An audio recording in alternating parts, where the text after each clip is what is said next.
provided Ranger fans the most exciting late summer baseball in years. And it solidified the team's never say die mantra. The all-out fashion in which these guys have played has brought about a deserving buzz among North Texas baseball fans. And while a winning homestand is already guaranteed, a third win against the Yankees would be a fitting finale to an already memorable series. So put on your cape, paint up the face, settle in for your Rangers and the New York Yankees. Next on FSN Southwest.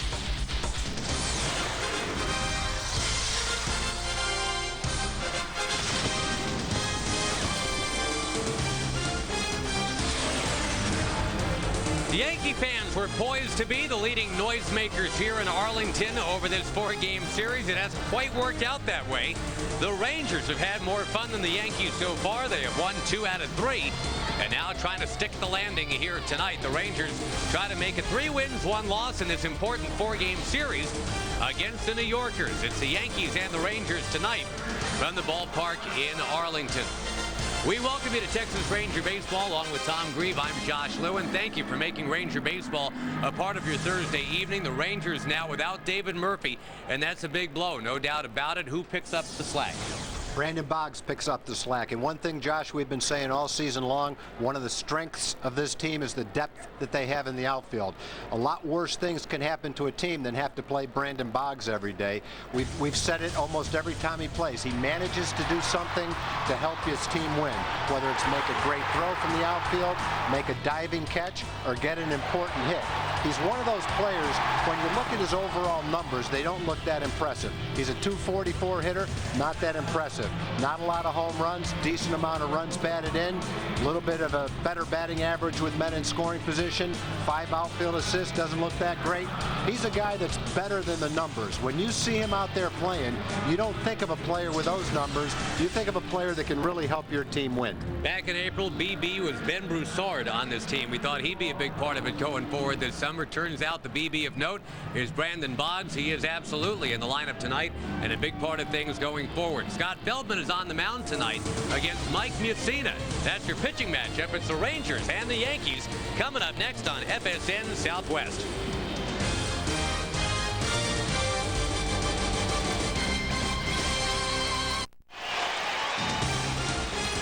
Texas Ranger Baseball being brought to you by your Texas Ford dealers. Ford is the best in Texas. By Progressive. For a money-saving car insurance quote, call 1-800-PROGRESSIVE.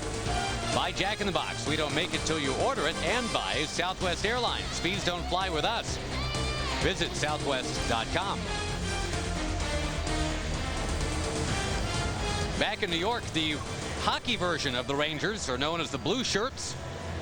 The baseball version of the Rangers are wearing the blue shirts tonight, taking on the New York Yankees, who are 62 and 52. And they are ahead of the Rangers in pursuit of that wild card spot, not by much, but they're among the teams the Rangers have to catch if they're going to the postseason for the first time in this decade. Xavier Nady looking good in pinstripes. He has been a fantastic acquisition. He's part of that Southwest Airlines starting lineup. Jeter is DHing, so we will not see him at short tonight, but A-Rod is out there on the field, hitless in this series.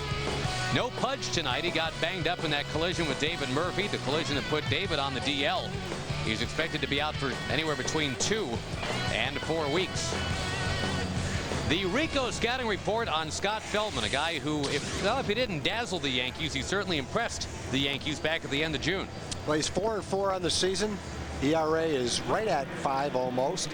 6+ innings in 12 of his 17 starts. That's pretty good for a guy that's never been a starter before. He's also had 9 quality starts. He's gotten his share of double play grounders because he's a sinker ball pitcher, and he will get a lot of ground balls. And Josh, what the Yankees said after the start that he had against them in New York, and what the White Sox said, same thing. This guy's got excellent movement on his pitches, and he's tough to hit. We have a chance for the Yankees for the second time. Hopefully he'll pitch in a very similar type game that he did in Yankee Stadium. Brandon Boggs is in the sunglasses borrowing business right now. Josh Hamilton has just handed his pair to Brandon. Left field, I guess, a more decisive Sunfield to start things out, right? Definitely, yeah. I don't think you need him in center field, but for about the next 15 minutes on a semi-fly ball line drive, you will definitely need him because he's right in the middle of the sun. It's going to go down pretty quickly, but I think as a left fielder, you hope the first guy doesn't hit one to you. Well, Johnny Damon's going to hit one that way anyway, but it's more towards the third baseman. Vasquez watches it go into the crowd. A still growing crowd here. The traffic thinning out outside the ballpark, and we're told probably anywhere between 42 and 44,000 might be packing their way into this joint tonight. You know, Tag, you kind of alluded to it. When Feldman took the mound at Yankee Stadium, there wasn't a lot of buzz about Feldman, certainly in New York at that time. In fact, Feldman and some of the guys in the cab ride coming over to Yankee Stadium had sports radio on, and they were kind of almost giggling about, oh, this guy Feldman, well, you know, Yankees will knock this guy around.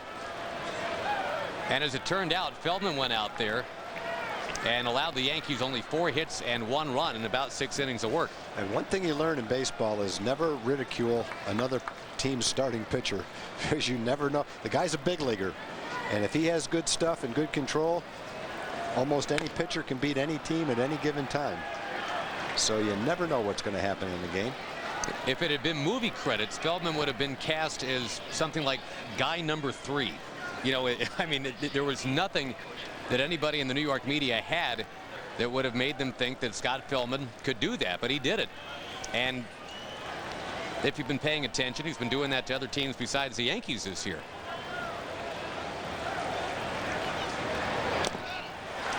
Damon barely gets a piece. Well, that was a good sinker too. A little bit out of the strike zone. Damon's still trying to shake off that foul ball that he hit off his leg on another sinker. Look at that ball drop. If you can package that pitch and throw it one right after the other, you're gonna have a good ball game. So long at bat to start the game.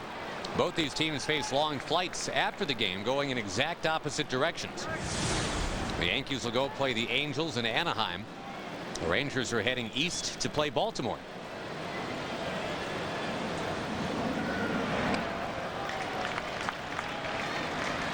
Tried that breaking ball on 2-2. Now it's 3-2.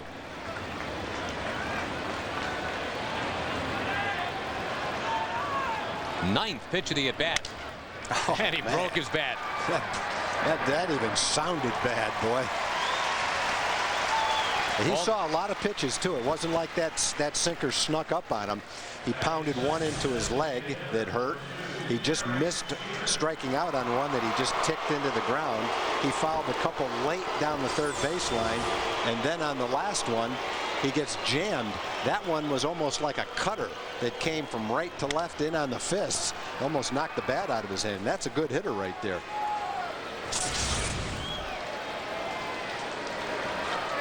Derek Jeter, we mentioned, is DHing tonight. They've got Wilson Betemit at shortstop instead. It's possible, Tag, that by the end of the year, Derek Jeter will have the most at bats in the history of the New York Yankees. Mickey Mantle's got 8,100. Then it's Gehrig at 8,001. Bernie Williams and Derek Jeter both about 7,800. And that ball tagged by Jeter. That at bat results in a home run.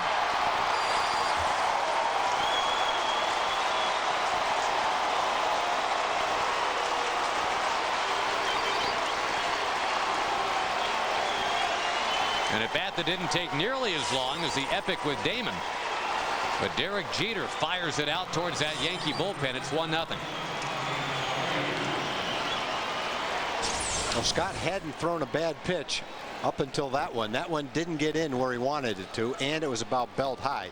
He's trying to run that ball in on Jeter's fist, and it started to, but it never quite got there, and it was a little bit up. Jeter shows that he may only have 7 home runs on the year, but he can drive a ball pretty well to left center field.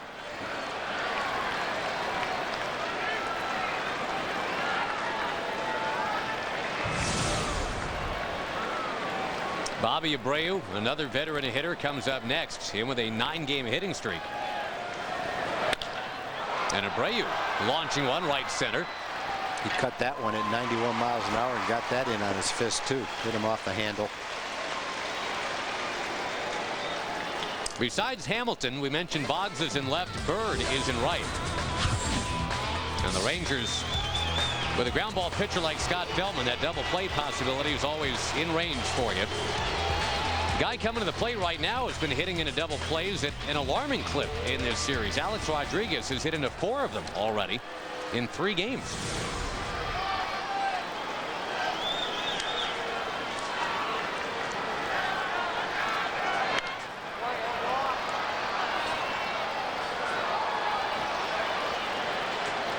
Time spent on the DL, about 3.5 weeks for Alex Rodriguez. Will conspire to keep the power numbers down this year, but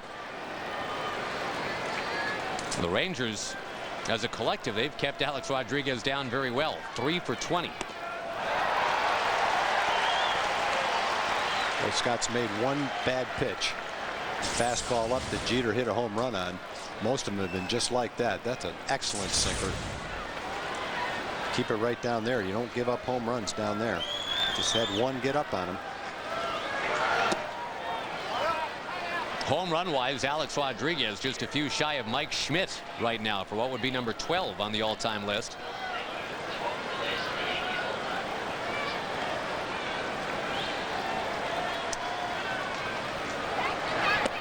More home runs than the great Mickey Mantle already for A-Rod. And you see how he's shimmying up, getting close to Schmidt. Reggie Jackson would be next.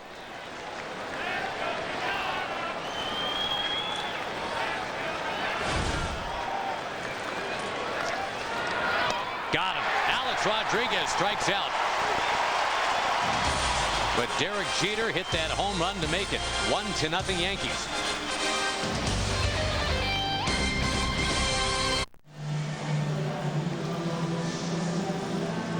Back here in Arlington, Derek Jeter's home run has given the New York Yankees a quick lead tonight. They're trying to reestablish the fact that they are a team to reckon with in that wild card chase, if not the AL East race. Frank Catalanato, a Mike Mussina killer. That has been borne out over the last 11 years. 26 for 59 against the man they call Moose. The rest of the Southwest Airlines starting lineup: Kinsler before the Cat. Then it's Young and Hamilton, Bird and Boggs, Laird, Davis, and Vasquez against the soon-to-be 40-year-old Mike Mussina. Here is the Rico scouting report. He's having a very good season. Has a chance to win 20 games for the first time. He's been pitching a lot better the last 10 or 12 starts than he did the first 10 or 12, and those weren't bad. Doesn't walk anybody. Less than 1.5 walks per 9 innings. 264 career wins. That's 4th among active pitchers. I think, Josh, if he pitches long enough, he's got a great shot at 300, because it's not like he's limping to the finish line. He's still throwing the ball very well right now. What he's got, though, is I think what a lot of guys have when they're about to turn 40 is just that question of what do I want to keep doing with the travel, and I've got kids that are. He's got a teenage daughter now, and tough questions. He's starting to think, I've made my money, I've had my fun. He would obviously like to keep on winning. Like to see the Yankees keep winning, and he personally, I'm sure, wouldn't mind getting those 300 wins. But with his contract up at the end of this year, that is a hard choice for Mike Mussina to make coming up. Does he want to keep doing this? Well, you have to be motivated, and if he loses the motivation, and personal decisions are very difficult to make like that, he has to decide what he wants to do. But 300 wins is there if he wants it. Maybe 20 wins is here for this year, and that's something he hasn't gotten to yet. He's hit 19 twice. We've called him Mr. Almost in the past. He's never won 20, never won a Cy Young, never thrown a no-hitter. But he's been tantalizingly close in every one of those pursuits.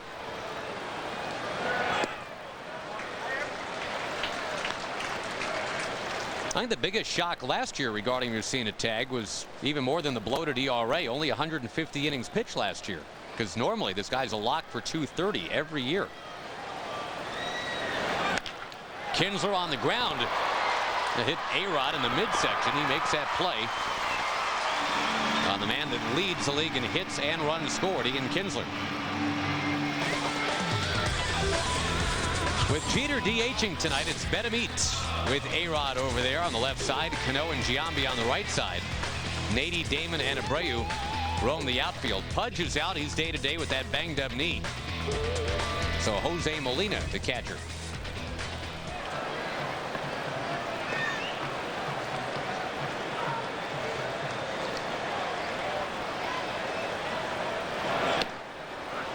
The curveball from Mike Mussina, and David Murphy, the other part of that collision with Pudge Rodriguez. We're expecting to hear from David a little bit later on in the broadcast tonight.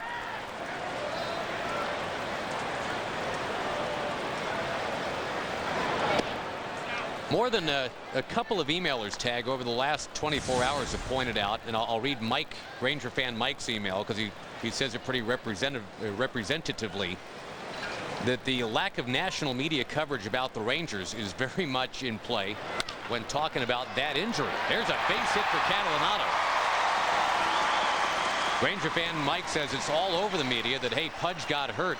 He's day-to-day. There's nothing out there about Murphy. He's on the DL. Well, that's a good point. David, without that injury, had an excellent chance to hit 20 home runs and knock in 100 runs this year. May still do it. Knowing David, he'll come back a little bit sooner than everybody expects. And when he does come back, he'll pick up right where he left off. But it really was an unfortunate injury for a young kid who's having a great season for the Rangers.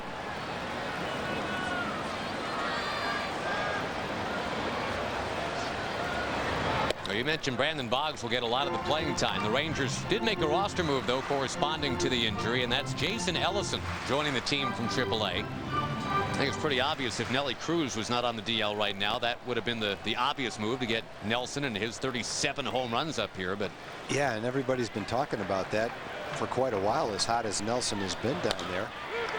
Back to the mound, Mussina goes to Betamit on the first, a double play.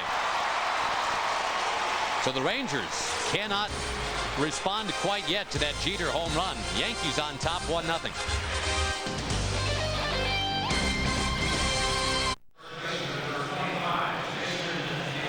Yankees 1, Rangers 0. We go to the second. We go to Jim Knox. Thank you, Josh. What a night it is in the Fox box. We'll get to this in just a second. What the? But hey, what's going on over there? This is time for a silent auction. All you have to do is log on to TexasRangers.com and bid on tickets for September 5th game against the Boston Red Sox right behind home plate. So log on to TexasRangers.com. Get 4 tickets. Silent auction going on right now. Boston Red Sox, Texas Rangers, September 5th. Hey, we got a Horse Junior mascot here. Junior captain. How's it going? Good?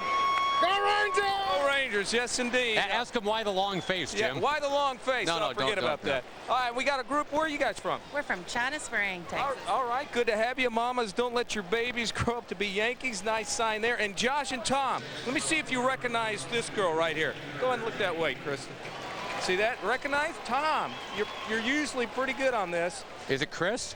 Down the left field line or the right field line. Give you a hint there. The ball girl taking a night off in the Fox box right here. Yeah, and they got a nice sign. What is it? Oh, okay. We've got the runs. Texas Rangers. There we go. Good to see you, Kristen. Have a nice night off. Thank you very much, Josh.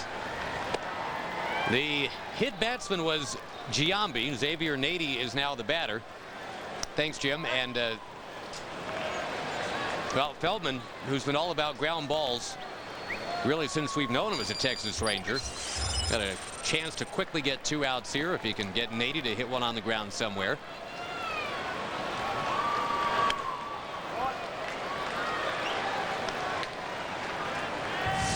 See the numbers that Nady's put up as a Yankee, but you know, he wasn't far off from that as a Pirate, hitting .330 over there in Pittsburgh this year.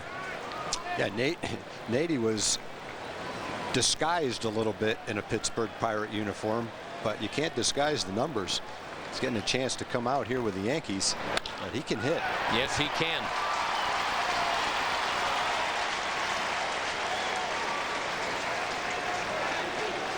Robinson Cano will be the batter.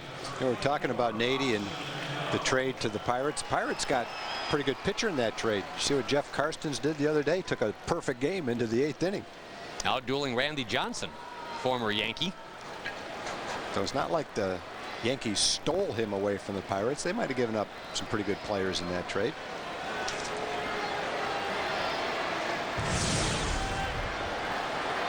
The Pirates are all about gobbling up potential right now. The Yankees, they're all about trying to make sure they get to that 14th consecutive trip to the playoffs.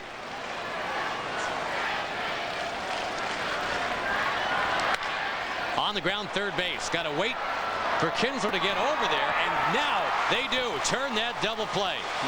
He wanted to throw it, but he got that ball so quickly. Ian hadn't even taken a step towards second base. There's nothing Ian could do.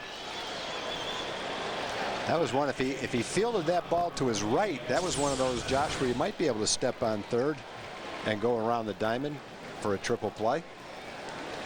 Cano runs pretty well, but he hit that ball hard right straight to Ramon. Big ground ball for Scott right there.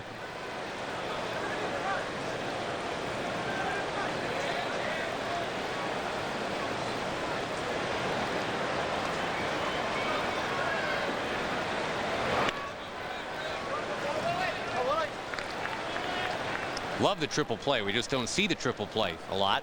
Haven't seen one here since Kenny Rogers turned the trick on the mound against Seattle.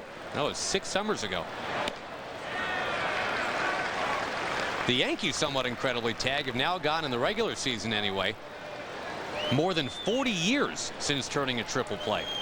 Got to go back to 1968 since the last time they turned one. In on the hands of Betemit.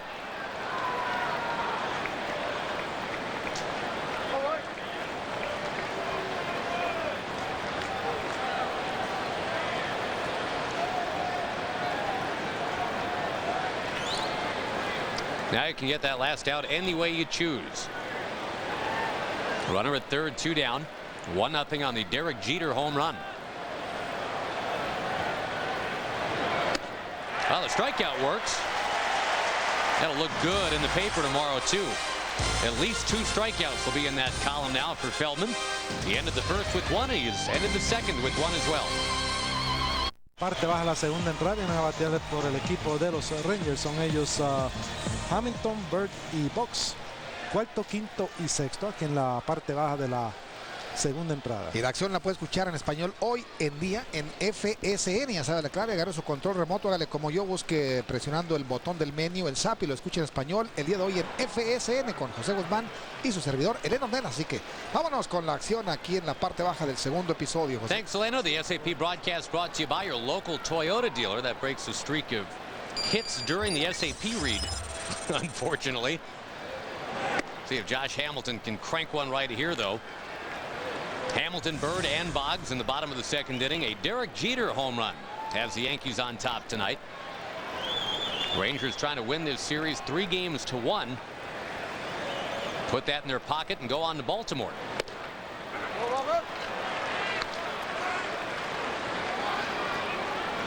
If that happens, it will be another come-from-behind effort for the boys in blue tonight. 1-0 is nothing compared to some of what the Rangers have come back from.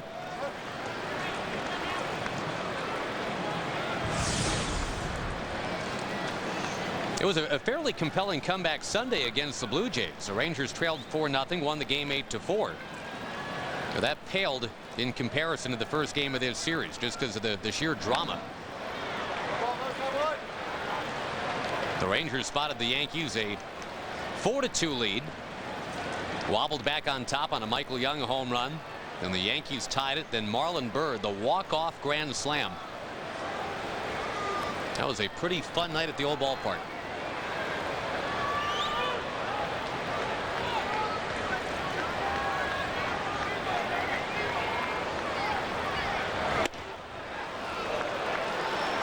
Three balls, 2 strikes. The man who put on the show at Yankee Stadium just a couple of weeks ago, the home run derby.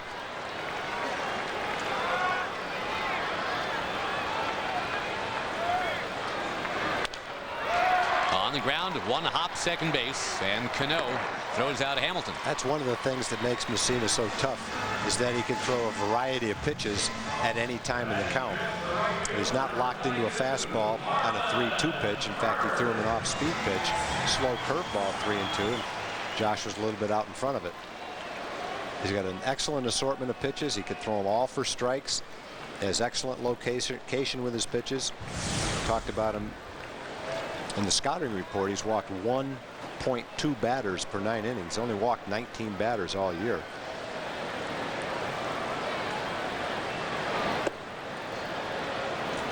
Started out with his first 10 starts, his ERA was over 4. His last 13 starts, it's right about 3. And he's pitching better now than he has at any time in the season.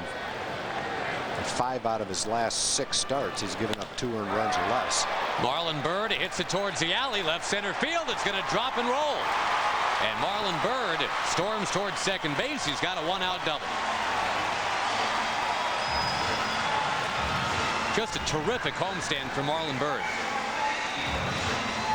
Well, Marlon's doing exactly what the Rangers need him to do, is pick up some of the slack from not having Milton Bradley in the lineup over the last week and now not having David Murphy. That was a curveball.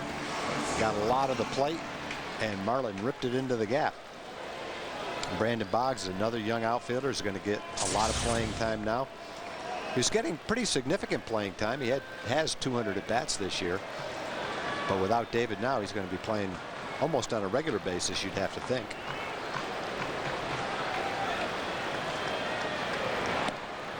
There's a curveball. Used to be a knuckle curveball from Mike Mussina that he would go to. He's kind of gone away from that.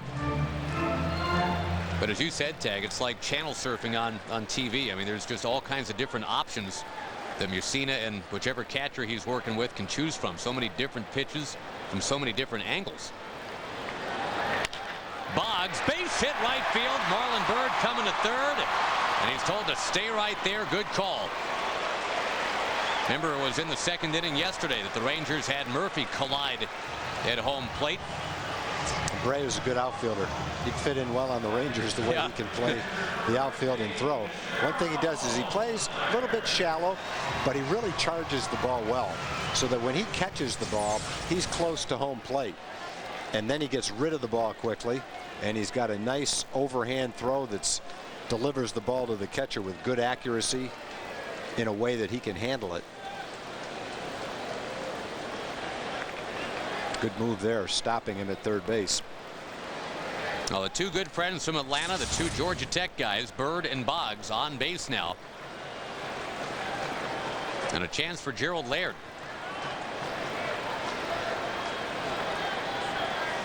I think anytime you can talk about a catcher hitting 300, that's a real nice thing to be able to talk about. The Rangers have that. Well, you got a catcher that's hitting 300. He also throws really well. He's getting better and better behind the plate, and he runs real well for a catcher too. The kind of catcher that is not a base clogger. He can do the things the other base runners do. Go first to third, score from second on a single, score from first on a double. A lot of catchers don't do that. Laird carves it down the right field line. Bobby Abreu moving on it, and it's foul.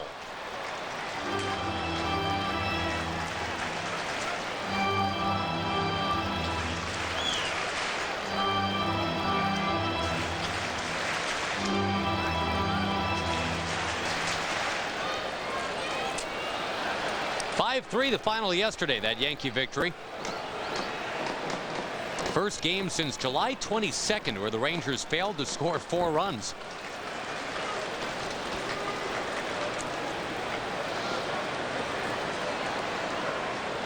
Sidney Ponson, the former Ranger, got the win yesterday.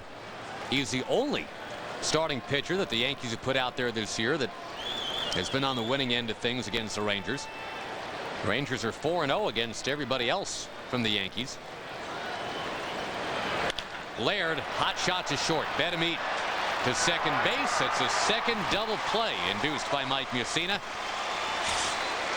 And the Rangers continue to trail. It is 1-0 at the end of 2 tonight.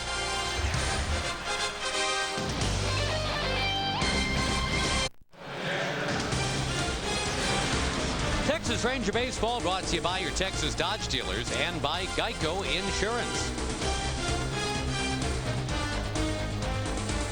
Big crowd on a warm night.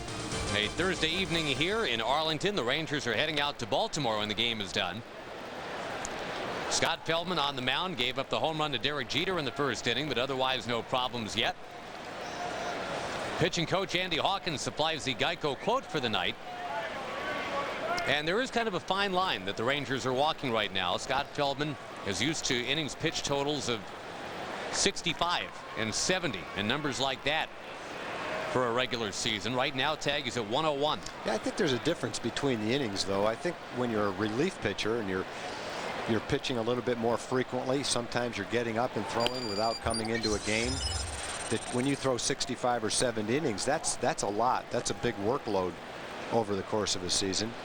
But for a starting pitcher, it's not like Scott's throwing 120 or 130 pitches. He's had some starts where he's been pushed back to have 5 or 6 days rest. I think the real test is how he feels himself, and Scott will be the first to say, hey, I feel great. I'll let you know when I'm not feeling well. But I think the Rangers are doing the right thing. They're monitoring it, but they're letting him go out there and pitch as long as he feels great. It's not like he's 19 or 20 years old. He's a big, strong kid, mature kid.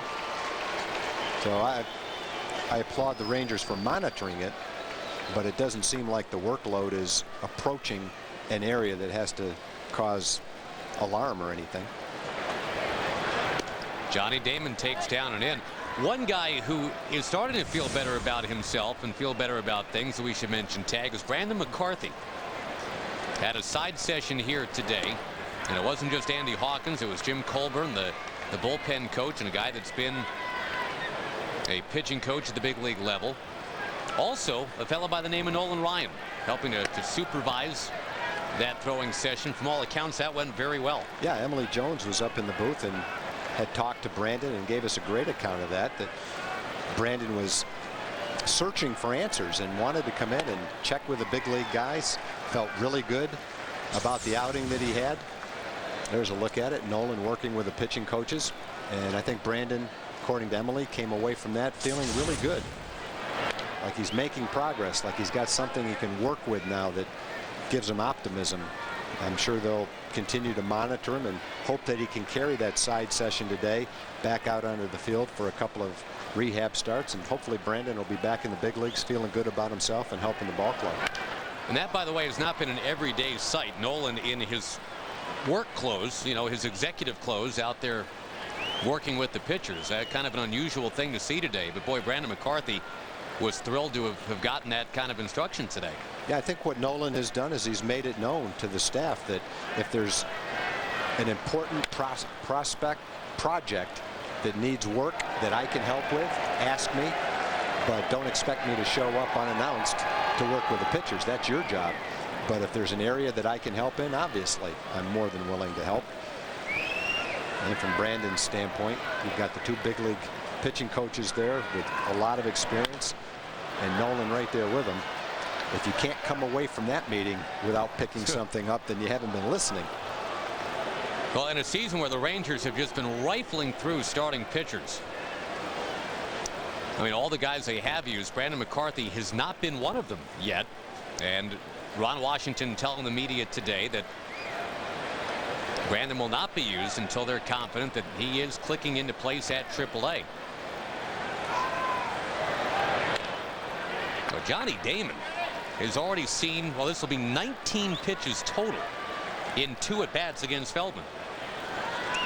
Well, he hasn't hit one hard yet, but he sure has been a pest.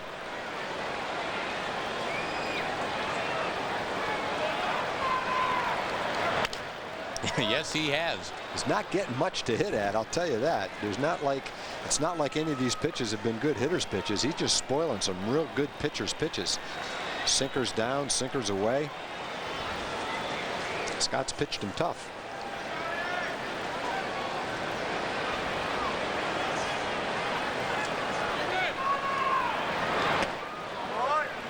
Three and 2, just like back in the first inning.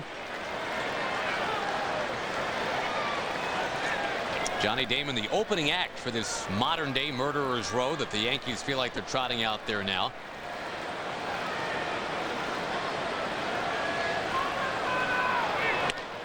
He got him. Boy, Johnny Damon knew it too. What? You know what's crazy, Tag, is that half the pitches in this game thrown by Scott Feldman have been to one guy, been to Johnny Damon, and he's 0 for 2. Yeah, the funny part about that's a cutter. He brought that right back on the outside corner. Just that little late movement of a couple of inches, caught the outside corner and froze Damon. Yeah, that's a good point, Josh. The other side of it is all he's got to show for it is a broken back grounder to first and a strikeout. You do all that work and there's no payoff. No payoff, except they made Scott work hard. And Derek Jeter maybe reaping the rewards of that last time. You know, I mean, it was a great thing to see that Feldman did win out against Damon, but it's almost like psychologically, all right, phew, man, I'm done with that. And then, yeah, let's get ahead of Derek Jeter. And then Jeter hits one 400 feet. It really is one of the few pitches that Scott got up around the belt. Everything else, that's where he was trying to throw it to Jeter, run that thing right in on his fist. It just never quite got there, the ball that he launched into left center field for the home run. That time Jeter got the swarm of bees feeling right there. Yes, he did.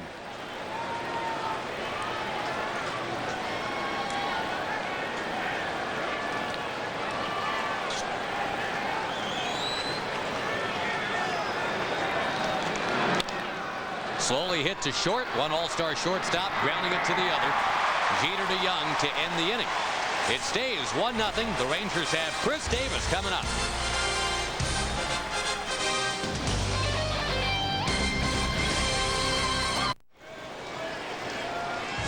Rangers will be back in town a week from tomorrow. Next Friday, the first 15,000 fans get Rangers playing cards courtesy of Academy. Call 972-RANGERS or go to TexasRangers.com. Make sure you've got your tickets, as the Rangers will be playing the Rays, the Tigers, and the Indians on that next homestand. Mussina gets over there to cover and beats Chris Davis to the bag. 1 pitch, 1 out, bottom 3. Yankees on top 1-0. One thing that has helped Mussina pitch so well in his last 6 or 7 ball games has been the fact he has not given up the home run. Only 2 in his last 44 innings. You look at some of the games Mussina's thrown in his last 6. He has 6 shutout innings against the Red Sox, 8 shutout innings against Minnesota, and his last start against the Angels was a 7-inning start, 2 hits and only 1 earned run. And in all those games, he's walked 4 batters in his last 6 games.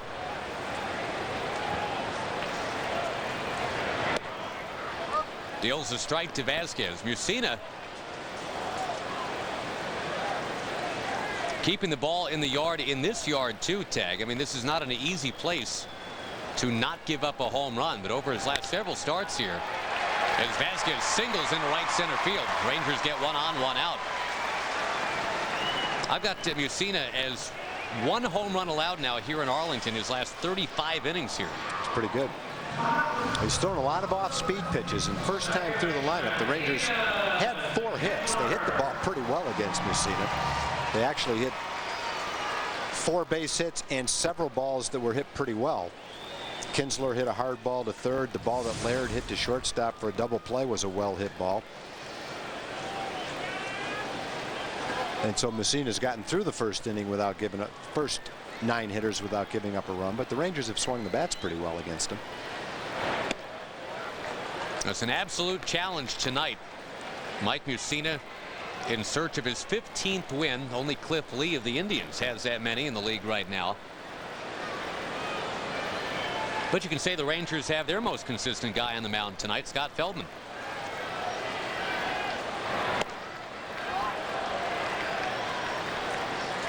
Mussina out of Montoursville, Pennsylvania, not far from where they have the Little League World Series every year in Williamsport. The guy that was offered a kicking scholarship at Penn State. Could have been a Nittany Lion. Could have played for Joe Paterno.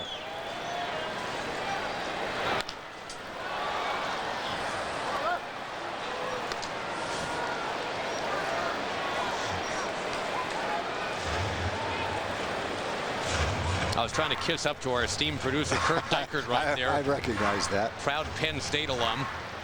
It's okay. He's got 2 sons here today. He kissed up to both of them. Jack's down in the truck. Fritz is right here next to us doing our stats for us. They're both big Penn State guys. Kinsler in the air, right field to the track, and caught. Bobby Abreu fading back on it, and still Mussina managing to keep the ball in the yard. Now there's nights where I think that ball would carry out of here. Very light breeze tonight. Not much of a jet stream blowing out to right center field or right field. And I think Ian hit that ball pretty well. Well enough to be a home run on some nights, but not tonight.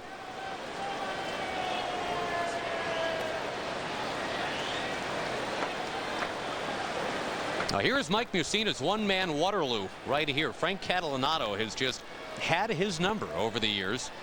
Another base hit against Mussina tonight. Pretty close to a career .450 hitter now is Catalanato against Mussina.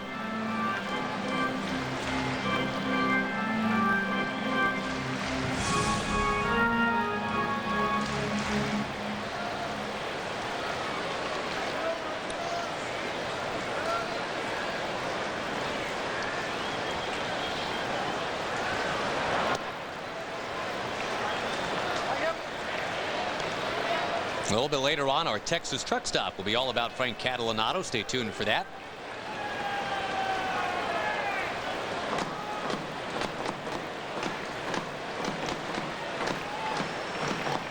Cat has worked the count to 2-0.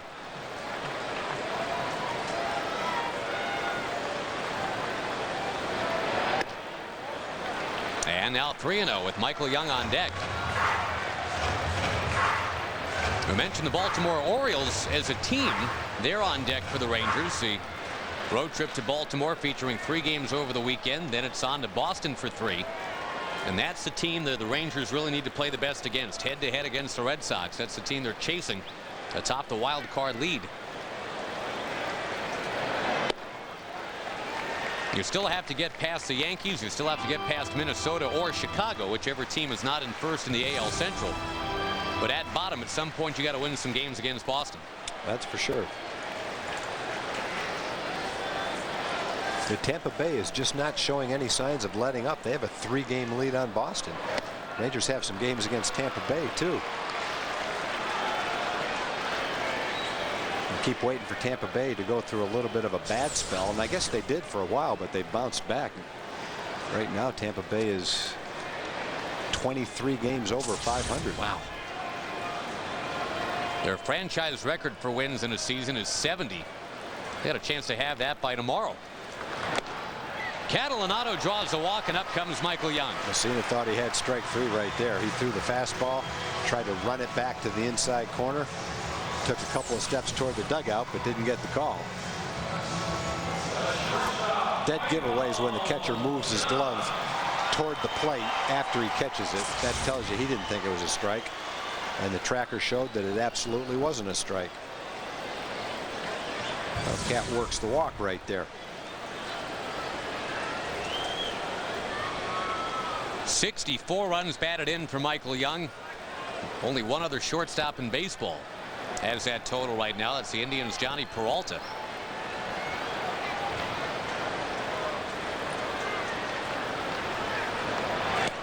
Big cut. Strike 1. We're talking about Brandon Boggs getting some more playing time now that David's out of the lineup. Cat could end up getting some more playing time as well. Yeah. Well, some of the best trades are the ones you never make, right? Eddie Guardado is still here. He's going to be a big part of things going forward. Same for Catalanato, maybe. No, we've said there's been some times this year where there just wasn't playing time for Cat, which doesn't mean that he can't be productive when he gets the chance. And so if you have to have some guys injured, if you have to have Bradley out, if you have to have Murphy out, not the worst thing in the world to have Catalanato and Boggs in your lineup. Both of those guys can produce for you. Well, Milton Bradley just one at bat in the last 10 days. He's not on the DL, but he's not quite right to go as a starter quite yet. Once you have that at bat in a game, it restarts the clock as far as backdating the disabled list. Yeah. And I think the hope has been right from the start that Milton would be able to play, and I think they felt he's right on the verge of being able to play. But because of that type of an injury that you have, you don't want Milton to go back out there and risk re-injuring it at all. And make sure he's okay when he does come back, so that when he does come back, he stays in the lineup the rest of the year. They need him.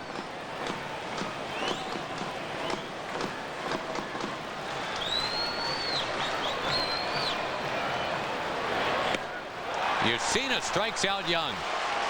Hamilton left on deck. We're at the end of 3. Yankees by 1.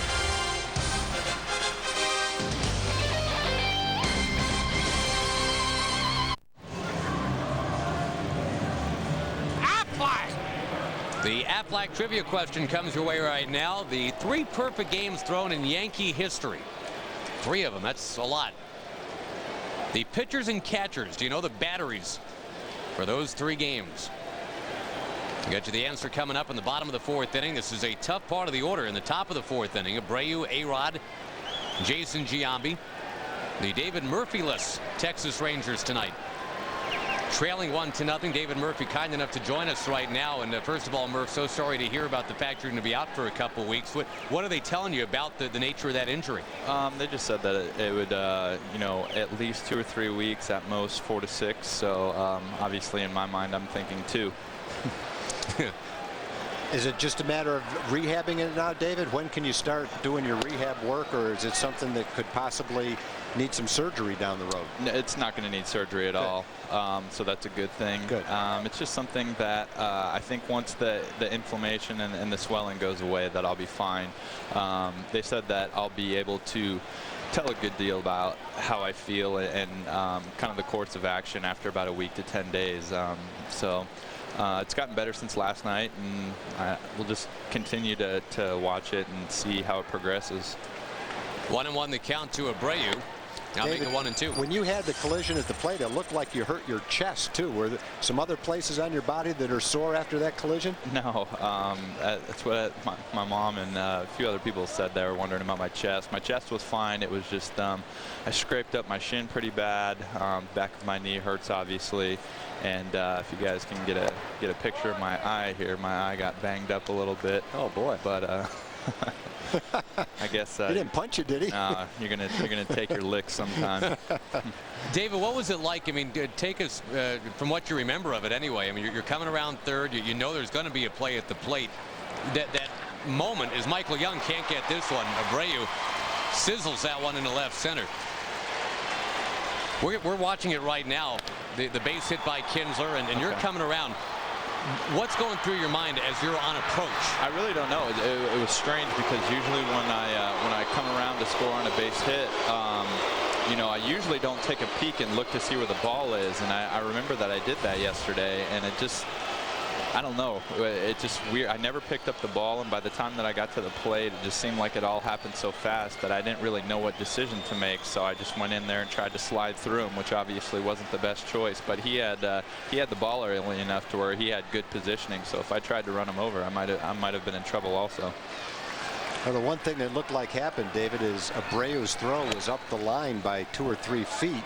And when Pudge fielded the ball, he didn't have any choice, and then you didn't have any choice. It was just kind of one of those set of circumstances that presented itself. Yeah, I guess if I would have seen that quickly enough, maybe I could have gone around him. But, you know, obviously in hindsight, I wish that would have happened. But it didn't, and I guess everything happens for a reason. Alex Rodriguez, the batter right now. 1-0 Yankees, our score here in the top of the 4th. Now, the thing that Tom and I have been talking about, David, I know you'll concur as well, even when something like this happens, and obviously it's a shame for you, but yeah, other opportunities, the depth on this team, the quality depth, I think now is on display. Brandon Boggs will get a chance to play, maybe even Jason Ellison. Definitely. You know, I mean, take a look at, you know, what happened with Hank Blaylock. I mean, he's a great player and a very big part of this lineup, and Ramon Vasquez has stepped up, and it's pretty incredible to have a 9-hole hitter hitting over 300 the whole year. So Boggsy's definitely done some great things this year. Michael Young is going to spin and get that one. Kinsler turns it on A-Rod, who hits into another double play.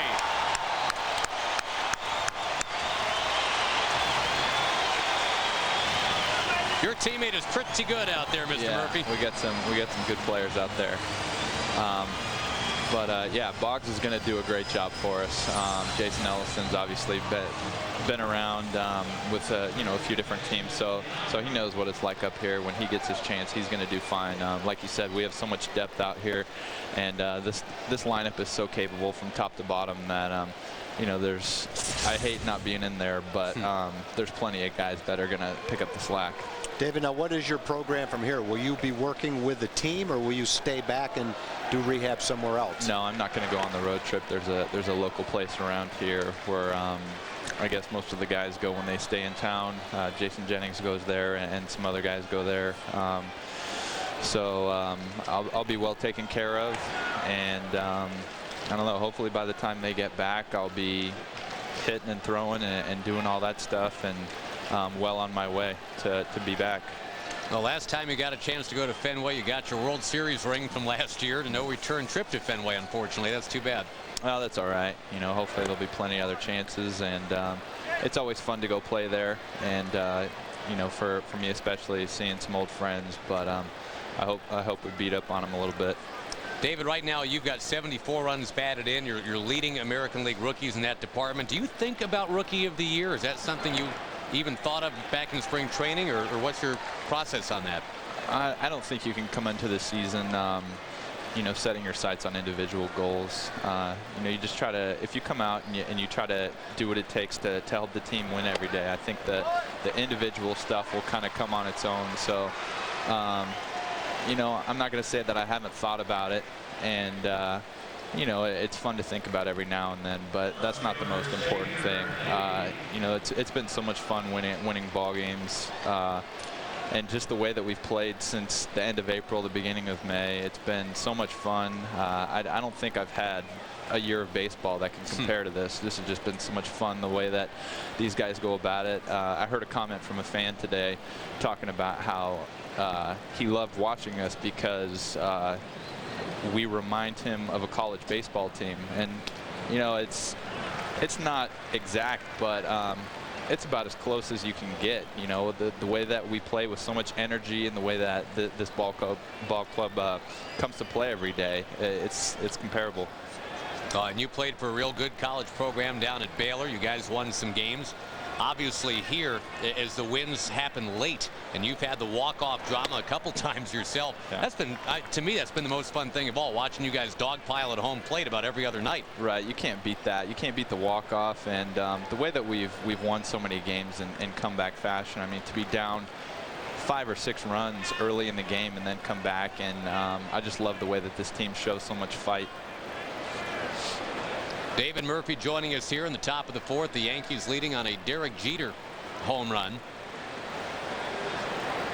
Now, Murph, I know you're not thinking about October quite yet. You're hoping that there's going to be a long playoff run. But what is the offseason, say November, going to be all about for you? Well, I'm my second child is due in the middle of October. So the first month of the off season, I usually just relax and you know, spend time with family, and I'm sure a lot of that's going to be devoted to kind of getting into our off season routine, because I have a daughter that just turned 1 this past week, and so having 2 little ones is going to be a challenge, but it's also going to be great being able to spend so much time with the 2 of them and my wife. Well, you won't have to worry about much sleep. It's going to be a struggle, but at the same time, I mean, it's worth it in the end. And you know, especially it would be tough if I had to go play a game every single day. But the fact that you know, that it is the off season, you can take that time, and you know, you don't have a whole lot to do. I usually don't start my workout program, like I said, till about a month after the off season's over. So you know, you just try to take full advantage of rest and you know, spend time with family during the off season. I think that's. Go ahead, sorry. I was going to say, hopefully you'll have a child born during the ALCS. That would be perfect. That would be.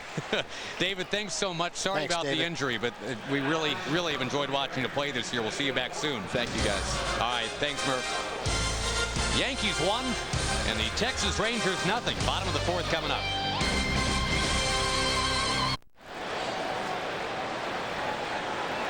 One 0 New York for now. Josh Hamilton, as you probably are aware, is a guy that can tie it up very quickly. Let's also, as quickly, get you back to our Aflac trivia question. The 3 perfectos in New York Yankee history.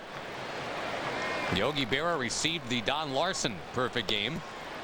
Wells and Posada, Cone and Girardi. There's David Cone in the broadcast booth just to our left, and there's Joe Girardi in the dugout over there near third base.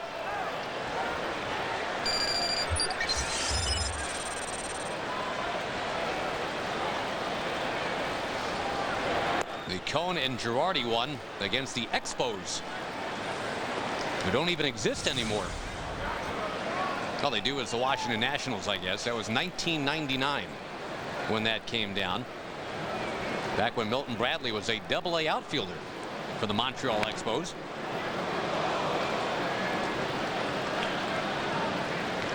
When Bradley gets back in the lineup, you will have that Hamilton-Bradley back-to-back 3-4 thing going on again. And boy, that has served the Rangers so well all summer. Kinsler and Young at the top. Hamilton and Bradley right behind him.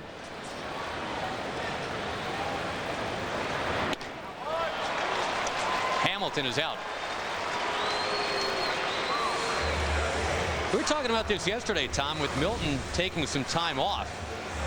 All of a sudden, even without playing, he's back to being first in a lot of things. A couple of guys that were ahead of him in batting average have fallen down.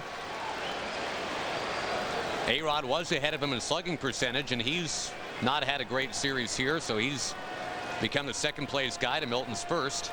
I think when you look at the American League leading hitter hitting .320, it shows something that a lot of people I don't think recognize, and that is that the pitching is not as bad as people say it is. You continually hear people say, well, the pitching's just not what it used to be. I don't think anyone argues that the hitters are bigger, stronger, and as a group better than they've ever been. And if that's the case, then it has to stand to reason that the pitching has to be pretty good to hold the league's leading hitter to a .320 average. That's a very good point, and not a lot of people are making right now. Bird with another base hit. He's 2 for 2. I've always felt that it's a complete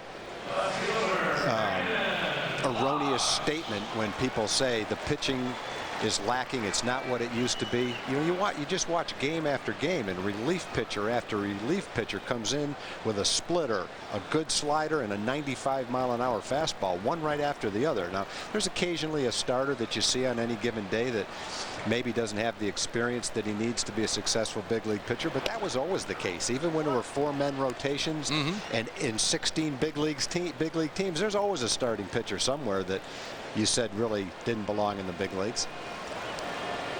And it just doesn't make any sense when people say the pitching's not what it used to be. If every athlete in every sport is getting bigger, stronger, and better, then so are the pitchers. It's just logical. Well, and what's coming out of all this, because nobody's hitting, say, .380 or even .360 with the rest of the best in the .320 range, I think you're going to have just an outstanding down-to-the-wire batting race this year. Yeah, I think the leader and the guy that's sixth will be changing places before it's all over. More than once, maybe.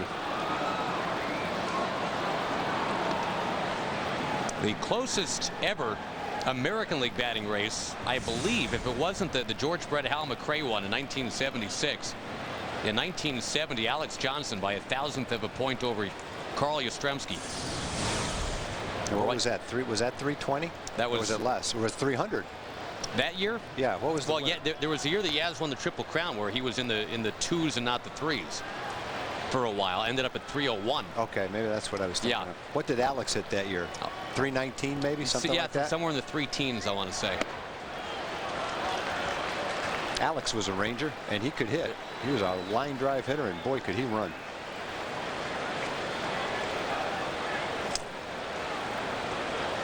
Was he kind of misunderstood? The media didn't really seem to take to Alex Johnson. Alex was the kind of guy that when he put his uniform on, he was a lot different than he was away from the game, away from the field.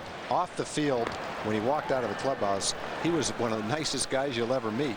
He was a great family guy. He loved kids. Alex was the kind of guy on the field that came to play, didn't like small talk that much, and I think if you just gave Alex his space, then he respected you, you respected him. It's the guys that tried the sarcasm and the baseball humor and the practical jokes that Alex didn't particularly care for. And, once you know that about him and he's your teammate, then you respect that. That's the way he is, and you treat him accordingly. Some of the guys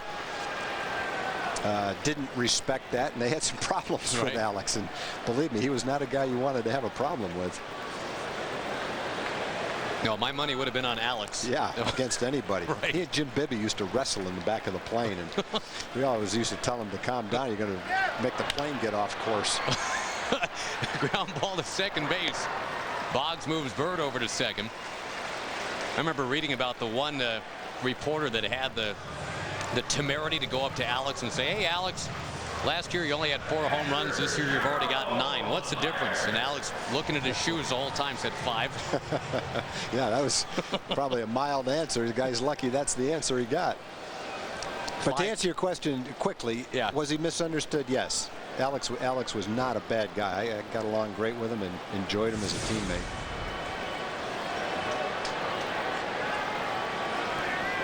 Well, the Rangers with 5 hits already tonight, but no runs on the board quite yet. This is quite the opposite of about every home game going in Arlington on this homestand.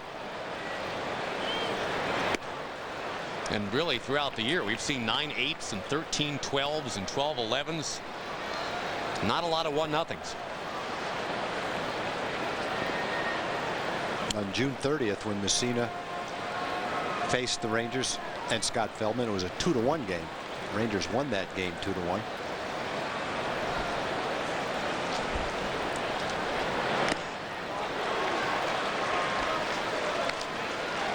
Once again, Mike Mussina was so much from which to choose. It becomes a chess match at 90 miles an hour with Mike Mussina on the mound.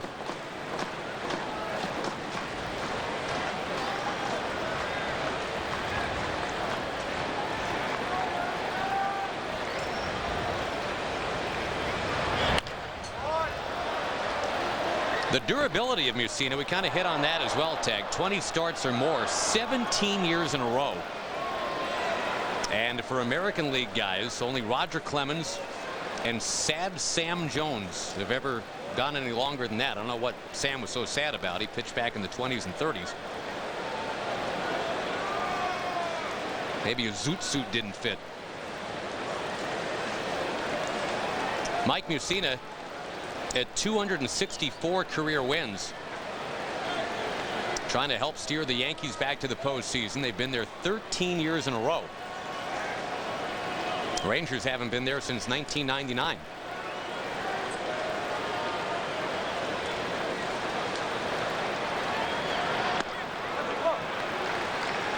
Deuce is wild now. 2 balls, 2 strikes, 2 outs. Double twos running out there at second base. Marlon Byrd.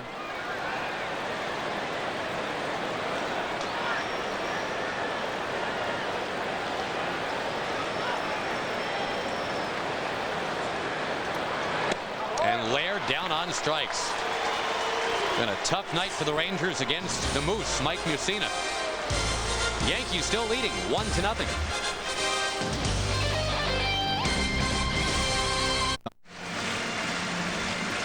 We go to the 5th inning. The Yankees on top 1-0. Let's go to Jim Knox. All right, Josh, we thought we'd give Ranger fans an inside look at the robotic camera room. It's right next to the truck on the docks. This is Dwayne. He controls the robotic camera with the joystick. Now, Dave Burchett, of course, our fine director in the truck, will call for it. Go for the shot, Dave. There's the look. Now, back to us real quick. Now, Dwayne, believe it or not, has support through the game. Here they are right here.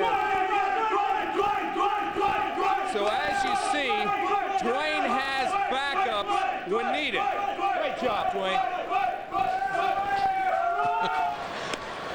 Dwayne, better known as the Cookie Monster. None of us have eaten more cookies over the last 10 years than Dwayne has. And there's what we can see of Dwayne right now. He agrees with your assessment, cookie-wise. Feldman gets ahead here 0-2. Starting things out with Robinson Cano. Hey, RoboCam, do the Rangers have a shot to come back win this thing? Good answer. Good answer.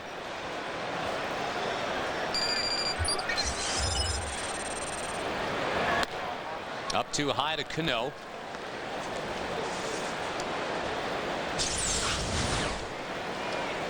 That's the replay there from RoboCam. And there is a base hit into right.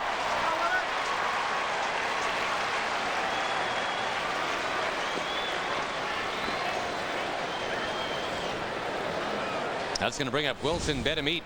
Oh, we were just talking about Alex Johnson a moment ago. The 1970 batting champion, as previously discussed. 288 career hitter. That's about as close to a smile as you're going to get in a photo from Alex.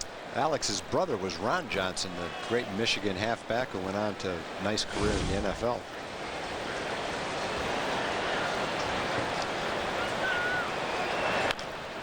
Chop ball, first base. And there's some confusion here. Well, throw it and then touch the base. Throw it to first. Then you get a double play. Thank you.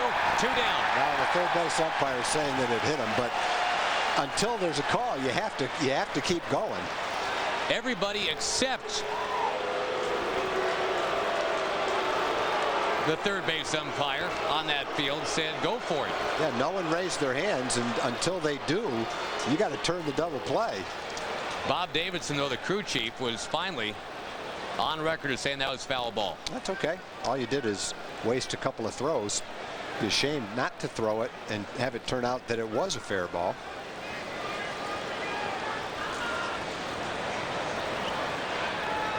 Oh, 1 pitch down and outside.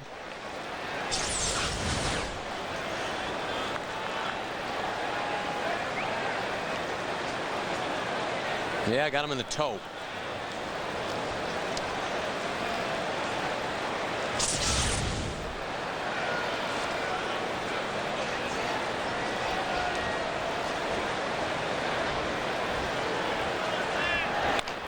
Okay, now run. Take 2. There's 1. The stretch from Davis that could not capture Betemit. He was running like his pants were on fire that time. Fielder's choice, not a double play.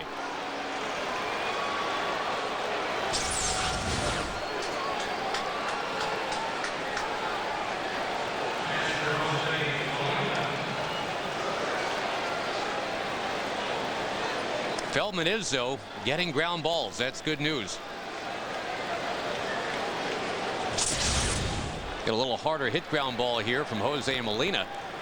And you won't have to worry about Johnny Damon until next inning.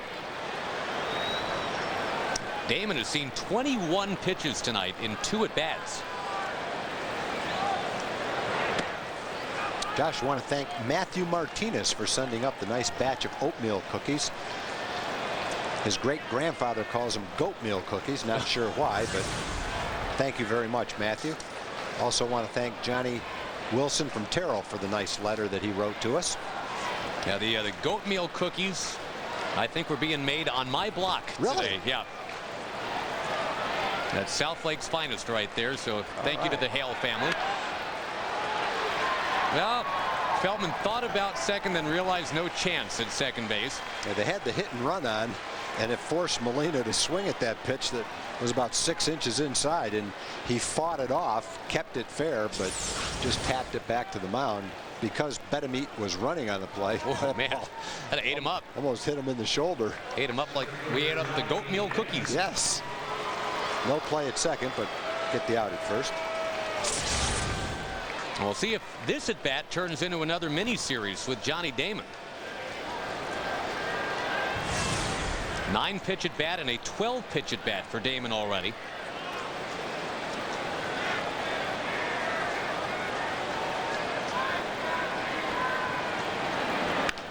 Swinging right away, he's going to pop it foul into this big crowd.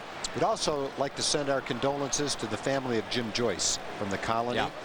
Jim passed away on July 14th, and he and his family had tickets for tonight's game. Unfortunately, he won't be here, but his family is. And so I hope you enjoy the ball game. I know you'll be thinking about Jim during the game, and we pass along our condolences and best wishes.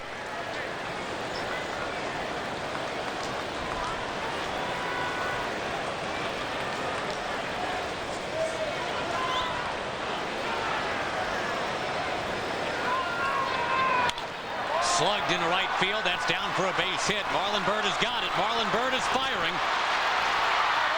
Laird can't get him. The throw offline. Down to second base goes Damon. It's 2-0 New York. That was almost another one of those long distance bombs from the outfield to get someone at the plate. Betemit runs pretty well. And when you watch that ball hit, you watch Marlin field it, you say there's no play at the plate. And it turned out there wasn't, and Damon went to second on the play. But the reality is, if somehow Marlin was able to throw this about 5 feet to the left, there might have been a play at the plate. In fact, there probably would have been. Well, Betemit, remember, barely safe in the first place to reach base on the fielder's choice. They put him in motion during the Molina at bat. That saved a double play. Then he barely scores because of that excellent speed on the base hit from Johnny Damon.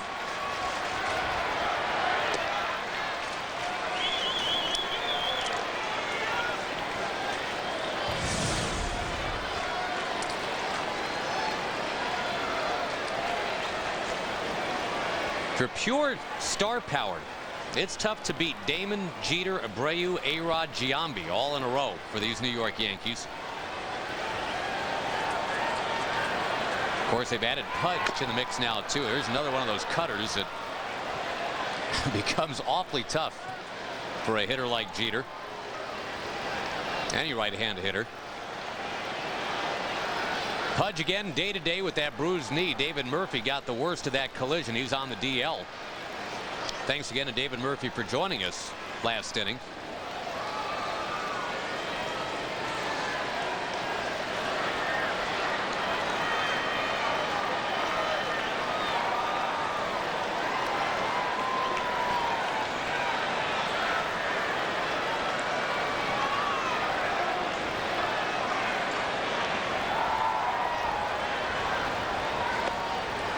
One thing Jeter's had to learn to do is keep his concentration in the hailstorm of flash photography that accompanies every at bat, both home and road. When he gets ready to swing, there's a lot of Derek Jeter fans that will take that opportunity to try to make a Kodak moment. That's why they have a backdrop in center field, so fans can't sit out there and snap their camera in your face.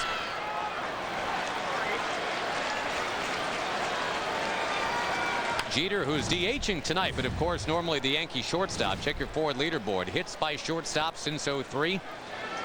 It's Michael Young, 105 ahead of Derek Jeter.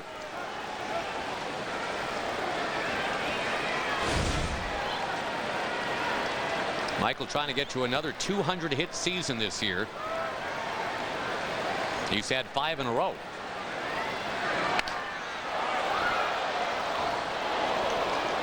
Three and 2 to Jeter, who's got the home run tonight. He could hit 3 more home runs tonight, Tag, and he will not be the front page headline in the New York papers tomorrow. I think Brett Favre has got that locked up. Are we done with that story yet now that Favre's a Jet? Yeah, I think it. Well, I guess it's not over yet. Just a matter of how much attention you want to pay to it.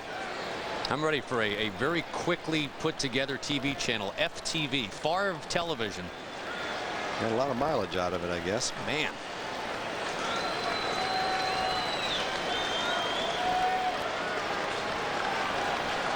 Probably pull a hamstring on the first play of the season.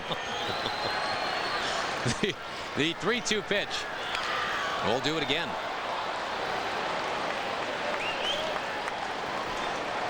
The Rangers have had their chances to score tonight. They've had runners on in every inning. But Mike Mussina's gotten a couple of double plays turned behind him. He struck out Young and struck out Laird to end the last 2 innings. You have to think, though, whatever the Packers get in return for Favre from the Jets has to be better than paying Favre $20 million. Like, I mean, to me, unless I'm missing something, they got to be coming out ahead in this. Jeter, ooh, close, but no. Feldman walks him and now has to deal with Abreu. Probably a pretty good pitch from our vantage point. From the tracker's vantage point, tracker said a little bit outside. One-time Yankee pitcher, current Ranger pitching coach Andy Hawkins out to the mound to talk to Feldman.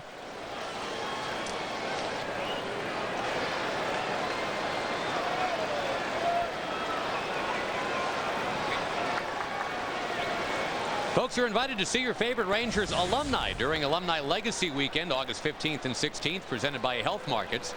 Friday, former Ranger players taking the field in a game starting at 5:30. We're hearing there might be some home run derby action there, too. Yeah. Josh Hamilton just might make a cameo. I know Clay Council's going to be in town. Clay Council's going to have a uniform on. That could be real fun to revisit. Little BP right there. Will Nolan be buzzing people? Will Jim Sundberg be catching? We'll determine that Friday, August 15th. Some of the alumni probably like to get a couple of swings off Clay Council. Look like he throws some of the best batting practice you've ever seen. Do the alumni want to settle in, though, against Nolan Ryan? No. Nope. All Nolan needs is a challenge. He'll be throwing 85 miles an hour in about 5 pitches. Abreu, a rip and a miss. We were talking to Ken Singleton, one of the Yankee announcers before the game. Of course, played for many years, mostly as a Baltimore Oriole in the AL. Singy's got 40 career at-bats against Nolan. He says very proudly he was actually a .300 hitter against Nolan, but struck out 16 times in 40 at-bats. Well, that's probably pretty good compared to what some guys did against Nolan, compared to what Bo Jackson did. Yeah. Frank Thomas faced Nolan 12 times, struck out 11. Now, Singleton says that's a badge of honor. You strike out against Nolan Ryan. You tell your kids, I struck out against Nolan Ryan. So did everybody else.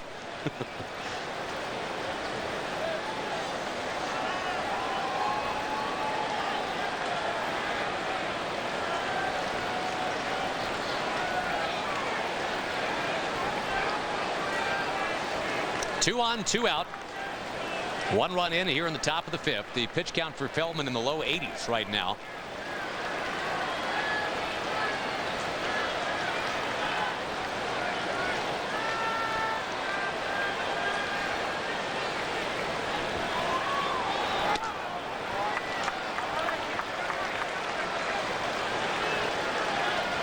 Again, the Rangers head off to Baltimore when the game is done. This is going to be a wee small hours touchdown.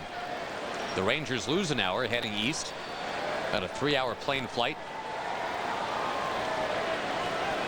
6:05 game tomorrow night, North Texas time.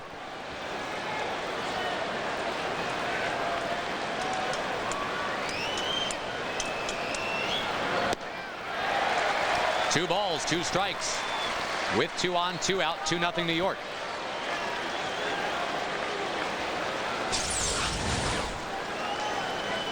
Some kind of movement on that sinker. Looked like a strike. Ended up low.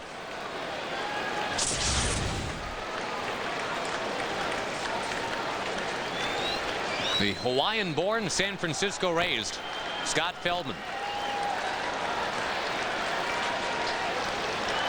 And again, a long look in, getting together here with Laird.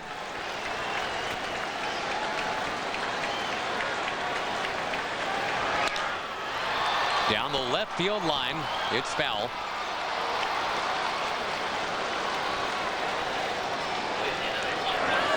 Josh Roop getting ready in the Ranger bullpen, as indeed that pitch count gets mid-80s on Feldman.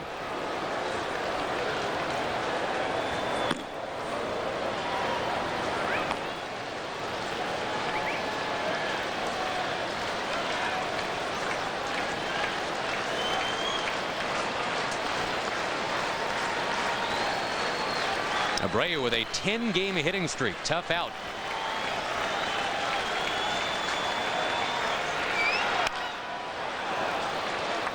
Alex Rodriguez on deck.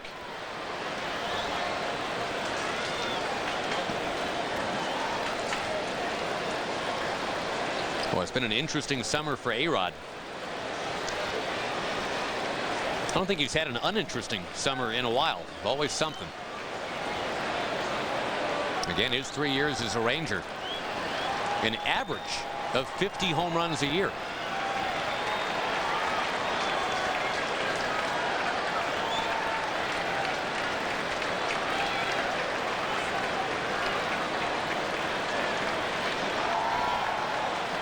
Feldman again with a 2-2 inside. Now the runners will get moving.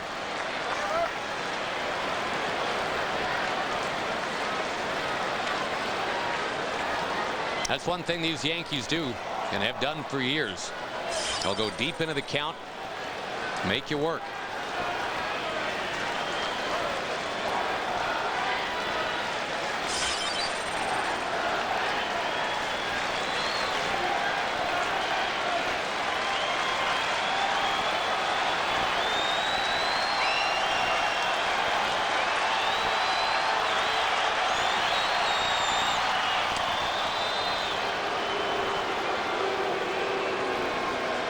Laird's going to go to the mound.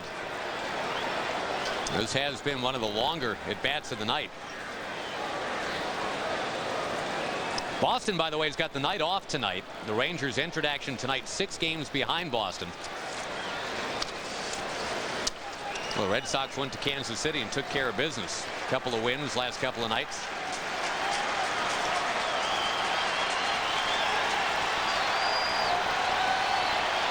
There they go. Here it comes. A fly ball, left field, shallow, and Boggs has got it.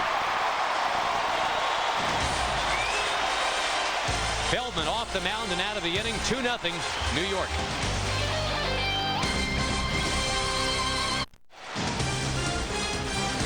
Texas Ranger Baseball brought to you by your Texas Ford dealers. Also by Aflac. And by Pennzoil. That was the Jamie Moyer version of the mid-billboards. We didn't exactly bring the heat right there. Mike Mussina's been mixing and matching tonight. Fastballs around 90, 91. Off-speed pitches, upper 70s. And that one, a curveball in the mid-70s to Chris Davis. He'll be followed by Vasquez and Kinsler as we get to the bottom of the 5th. 2-0 Yankees tonight as the Rangers try to take this series 3-1. A rally will be necessary.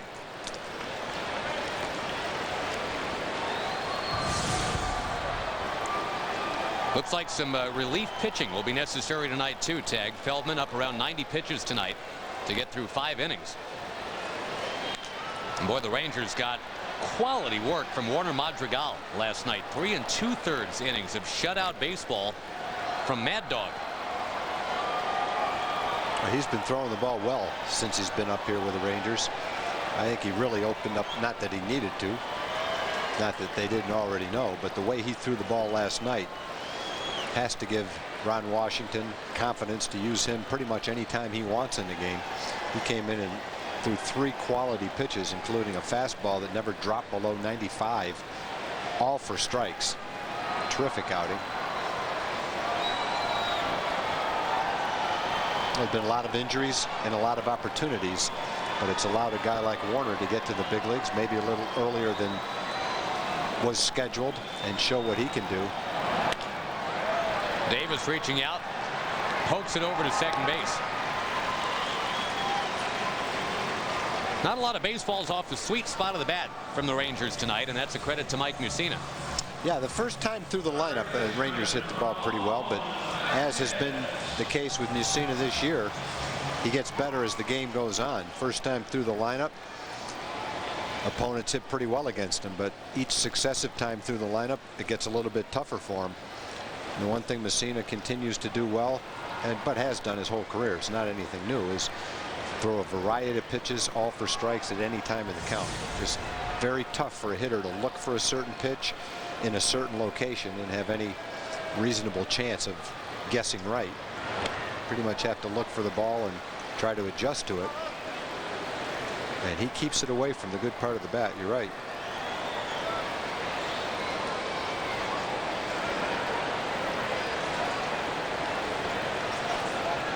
Here's what it does. First time through the lineup over 300. Third time through the lineup. Second time through the lineup, not quite as good.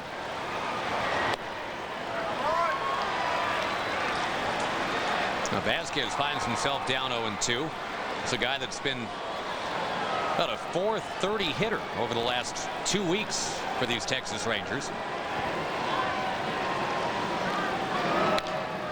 Hank Blaylock should be ready to come off the DL in about 5 days. They're hoping that in that Boston series he'll be ready to go, and again we'll be right back to square one with a nice but interesting problem for the Rangers to have. They'll have 2 quality third basemen, both of them left-handed hitters. Blaylock and Vasquez. Ron Washington's got to pick one. And Vasquez on 0-2 will get himself another base hit. He's 2 for 2 tonight. Yeah, he was behind in the count the first time up and hit an off-speed pitch into center field for a hit. That time he fought off a fastball and hit it to left field. There's a Ramon fan. Not more cowbell, more Vasquez is what they're looking for. Ian Kinsler looking to rediscover that power stroke. He's been holding at 14 home runs for a little while now. He gave one a pretty good ride in the 3rd inning, right to the base of the wall in right field that Abreu caught.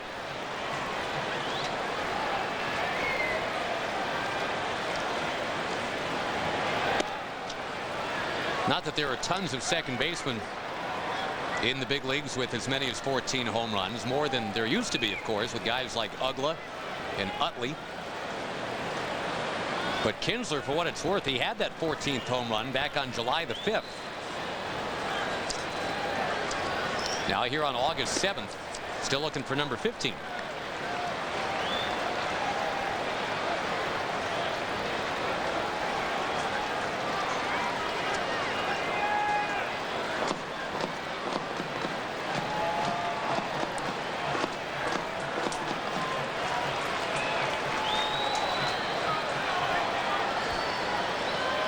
On the ground, smothered at third base. Great job by Alex Rodriguez robbing Ian Kinsler. That's the 3rd time that Ian's hit the ball well today. He hit a ball right at Alex the first time up. Then he hit the long fly ball the second time up, and that looked like it had a chance to be in the hole, but Alex plays way off the line. He's almost over toward shortstop. So he'll take a base hit away from you right there, but he may give Ian a double the next time up if he's playing there. He was in position to make a nice play there.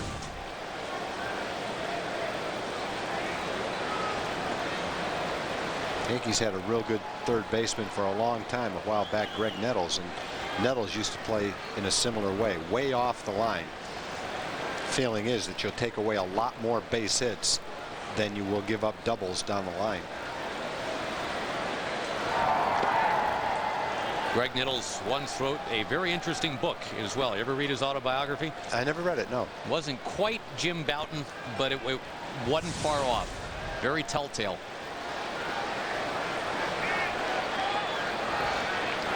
Of course, if A-Rod ever writes a book, that might sell a little bit too.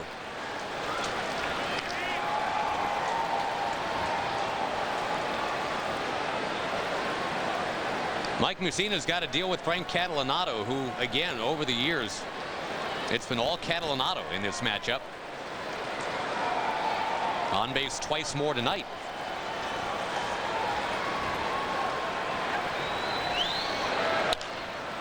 On the ground slowly, Cano can't get it. Kinsler jets over to third, and up comes Michael Young. Well, Cano was playing way over in the hole, shading Catalanato to pull.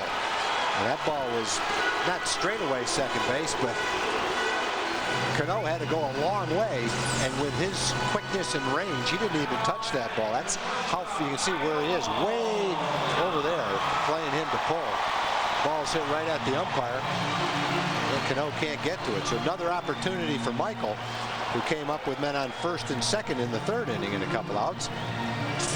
Now it's first and third in a couple outs.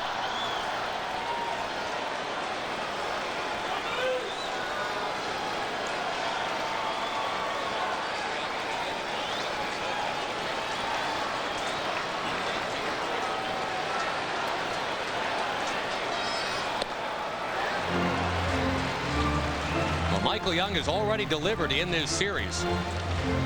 He's hit a couple of home runs. One of them was a 3-run shot in the 5th inning. That was back on Monday.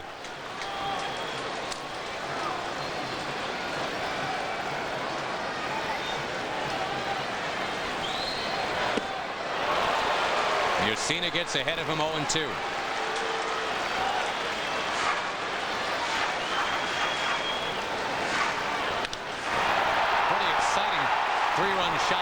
from Michael on Monday.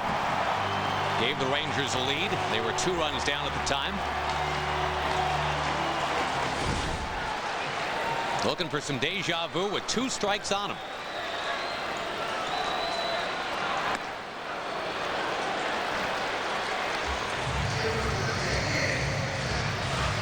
Best chance the Rangers had to score was the second inning, first and third and 1 out. With Gerald at the plate, he had a hard ground ball, but right at Jeter, who turned a double play. The Rangers have had a couple of men on. This is the 3rd time they've had a couple of men on. They've had a base runner at least one base runner every inning. Trying to hold up, he couldn't do it. And once again, Mussina ends an inning with either a double play or a strikeout. It's been that way every inning so far tonight.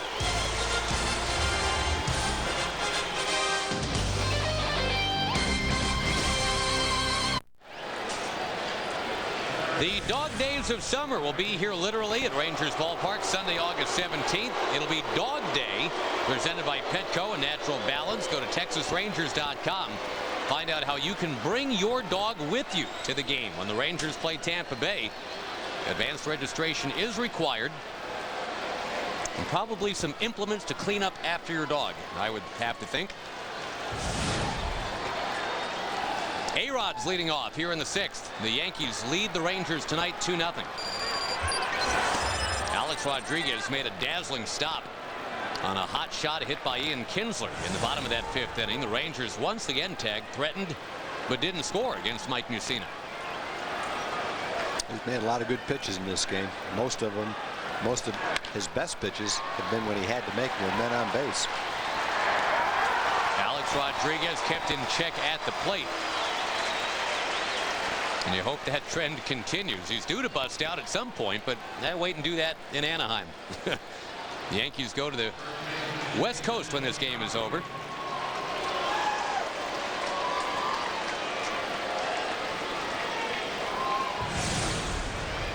Here is Jason Giambi. Well, Scott's made a lot of good pitches tonight too. He's had a real good sinker. He's only gotten a couple of them up, one to Jeter in particular for a home run. But he's kept the ball down, only given up 5 hits and a couple of runs. That ball walloped into right field, but it goes right at Marlon Byrd. 2 quick outs here in the top of the 6th inning. That will bring up the Salinas, California native Xavier Nady.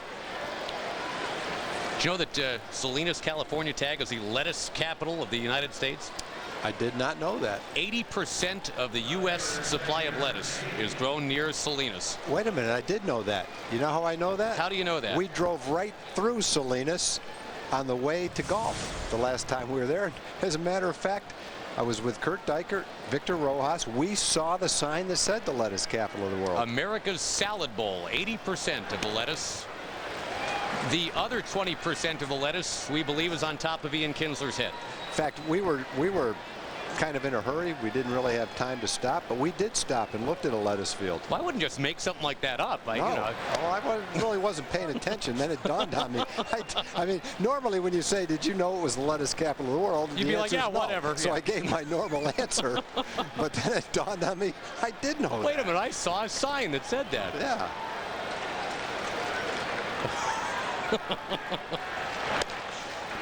All right, look at the scoreboard and tell me who Nady's picture looks like. Oh, boy. He does it look hit you as anybody? Yeah, but I can't. I don't have it yet. He does look like. It looks like a version of Kirk Gibson to me. Okay, that was not going to be my guess, but sure. Guess? Maybe it's just me. He looks like Xavier Nady. Looks like he just struck out to me. I'm with you. Back to the lettuce capital of the world goes Xavier Nady. Yankees 2, Rangers nothing. Time for the Sonic Slam inning, brought to you by Sonic. The jackpot worth $100 plus tickets to a Ranger game and dinner for 2 at Sonic. Good luck to Daniel Dixon from Denton if a Ranger hits a grand slam during this inning. Daniel Dixon from Denton wins $25,000. The Sonic people kind enough to bring us some. I got to imagine this is what, the fried ice cream blast that we're sampling right now. How is it? It's very tasty. It's very tasty. Dangerously tasty. Want me to do a half an inning of play-by-play while you down the rest of it? Nah, I don't want to miss it. On second thought, maybe we'll just let the pictures talk for themselves. How's that? Sonic item of the month. Fried ice cream blast. And here it goes. Thank you, Sonic. I don't want to miss the Josh Hamilton blast, though. That's good. That I do think is coming right here. I'm putting in the call, Tag. We gotta get Daniel Dixon of Denton paid here. Well, I was all about to eat mine, and I felt eyes looking over my shoulder. Yeah. And I looked to the right, and Jared Sandler was just staring at me. So I decided he was either going to, like, bite my shoulder or I would give it to him, and Jared ended up with it. Jared is our intern. Best in-booth intern ever. Last night here, too. Jared, thank you for everything. You've done a great job for Happy us. trails, man. Renee is in the shot now, and she doesn't know what to do. Hamilton takes, and he never did get a chance to swing the bat against Mussina. Well, last 2 times up to end an inning and start an inning, Mussina has gotten Michael and Josh. He struck out 5, and that's 4 of them. That was in the vicinity of the outside corner. Actually, it's not a strike. A couple inches outside, but fairly close. And a frustrating night. Mike Mussina can do that to a team, though, huh? Well, if we went back and plotted all of Mussina's 82 pitches, you wouldn't see probably more than 4 or 5 of them right in the heart of that strike zone. You'd see everything around the strike zone, though, because that's what he does.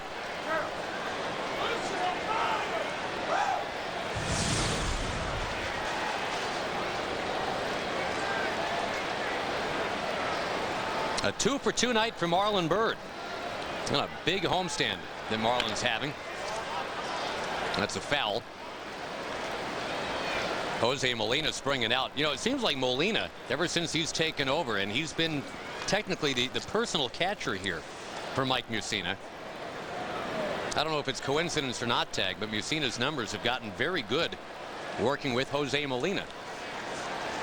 Well, this is in his last 7 starts. In 3 of them, he hasn't given up a run. In 3 of them, he's given up 1 run. He's only had 1 bad start in his last 7. Mussina and Molina. You know, we've said if a pitcher comes into our ballpark and pitches a good game against the Rangers, he's had good stuff and pitched a good game. Last night, Sidney Ponson did an excellent job for the Yankees, and tonight, Mussina's done the same thing. To give you an idea of some numbers to support that, we were talking about Jared Sandler, our intern. He put together something that's very interesting. If you take all the pitchers in the American League who have won at least 10 games, the Rangers are 11-11 against those pitchers, and the ERA is .570. So take the best pitchers in the league who have won more than 10 games. The Rangers have caused them to have an ERA of .570. Another base hit against another high-quality pitcher. That's Byrd taking it down into the right field corner. He's in there with a double, a 2-strike double. Well, it's a great point. I mean, the Rangers, whether it's CC Sabathia or Cliff Lee or Justin Verlander, name the ace, the Rangers have pretty much been able to go get him this year. And I guess the point is, a team that can hit like that, who loves to hit in their own ballpark, if you come in here and pitch a good game, you really have to give credit to that pitcher. Last night it was Ponson, and tonight it's Mussina. They've done a great job. And what Marlon just did there, what Catalinato has done, you really have to try to hit him the other way, because you're going to get a lot of pitches away. Occasionally he'll come in. Most of the time he likes to keep the ball away, and a lot of off-speed pitches. If you're trying to pull the ball, you're going to be way out in front of those off-speed pitches. And you know he's going to be around the plate. He's walked 4 batters now total in his last 39 innings. Yeah, that's pretty good. But Marlon waited on that pitch and went the other way with it. The Rangers have at least 1 hit in every inning. They've got 8 hits for the night. This is a weird night for the Rangers. They're probably the last team you'd think would have a line like no runs, 8 hits. Been a lot of nights they have things like 6 runs on 4 hits.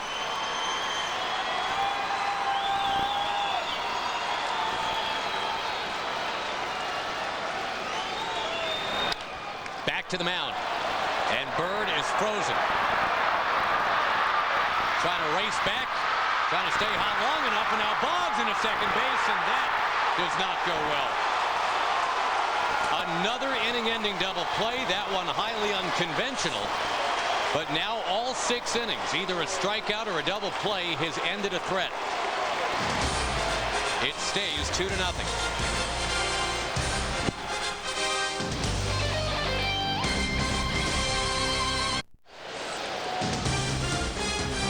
Texas Ranger Baseball brought to you by Southwest Airlines and by Whataburger.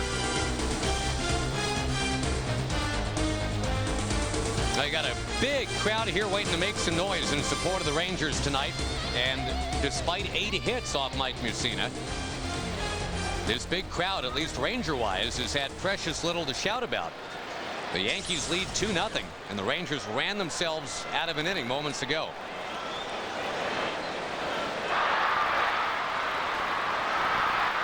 Well, if you're the man on second, you have to make sure the ball's hit to the right side or that it goes through. Marlin took that step toward third, and Mussina trapped him off. And Brandon was trying to sneak into second base so that they didn't lose anything and still had a man in scoring position, but he didn't quite get there. Robinson Cano belts the first pitch of the 7th inning into center field.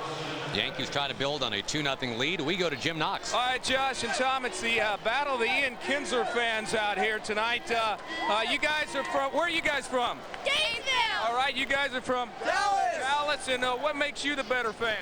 Ian Kinsler fan. We're the only guys that come out here paying our bodies head to toe, and we know it's hard to compete with them, but we come out here and try our best to support our favorite team, the Texas Rangers. And we love Ian Kinsler. What about you girls? We're girls. We paint our stomachs. We're harder than them and louder. Louder. Ian. Seems like a tie out here. Right, keep it going. I think they're going for 3 more innings here. A couple more innings. There we go. I think there should be an Ian Kinsler fan club mixer.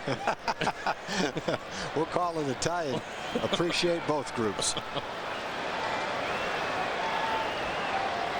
Runner goes. Great lead, jump. big jump. Yeah, but a foul ball might have saved it right there. Yeah, that would have been a stolen base if he didn't swing. And Cano knows it too. He had a huge lead.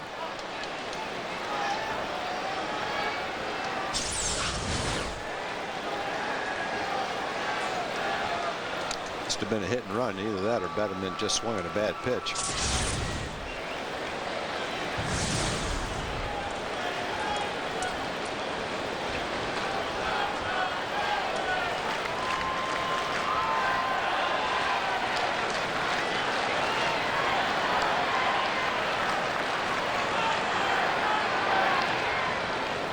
The Yankees got a first inning home run from Derek Jeter, his 7th of the year.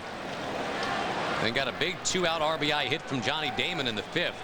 Marlon Byrd had an outside shot to throw out the incoming runner, Wilson Betemit. Jamie Wright getting ready in the Ranger pen now.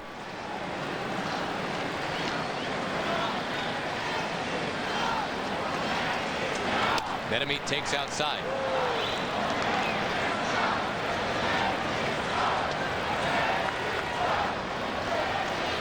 Betemit, a former Brave, former Dodger. Usually a third baseman, but in his brief career, he's now been stuck behind Nomar Garciaparra, Chipper Jones, and A-Rod.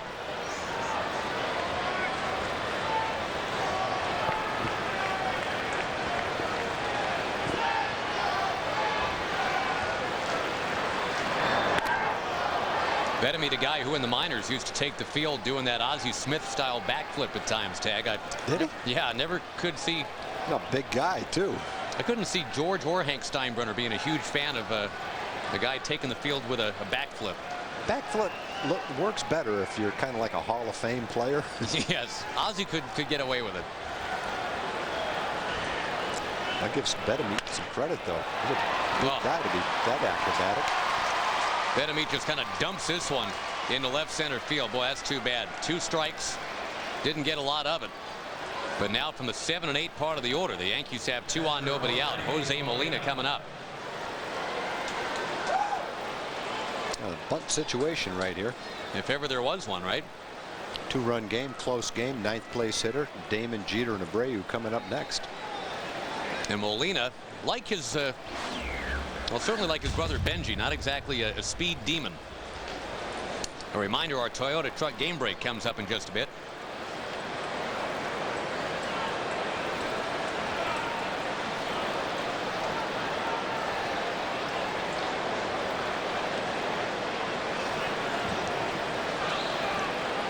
Well, the Rangers averaging 6.5 runs per game this year at home. No runs on 8 hits so far tonight, and trying to keep the game close enough. It's 2-0 for now.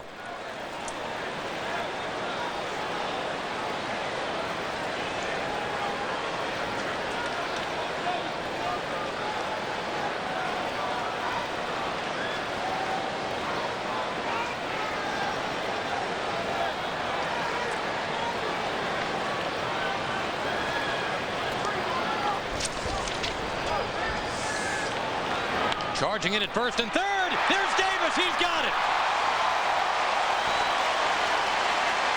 Runners scrambling back, though. Nice job by Chris Davis, a converted third baseman, coming down from first. If that ball bounced, they probably could have turned a double play. Yeah, not a good bunt. Bunted it so hard, if it actually was on the ground, Chris could have thrown to second and back to first. Had a great chance for a double play. As it was, very nice play to catch it in the air.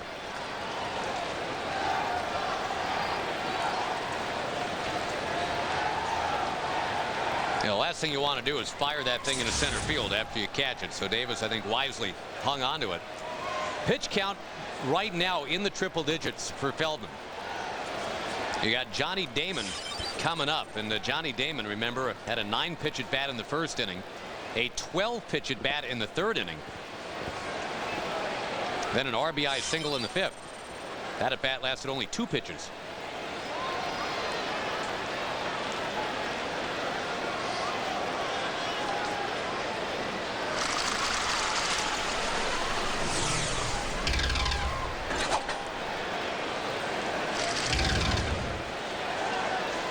Damon, not an easy guy to double up as well as he runs. And he gets that head start because he's a left-hand batter.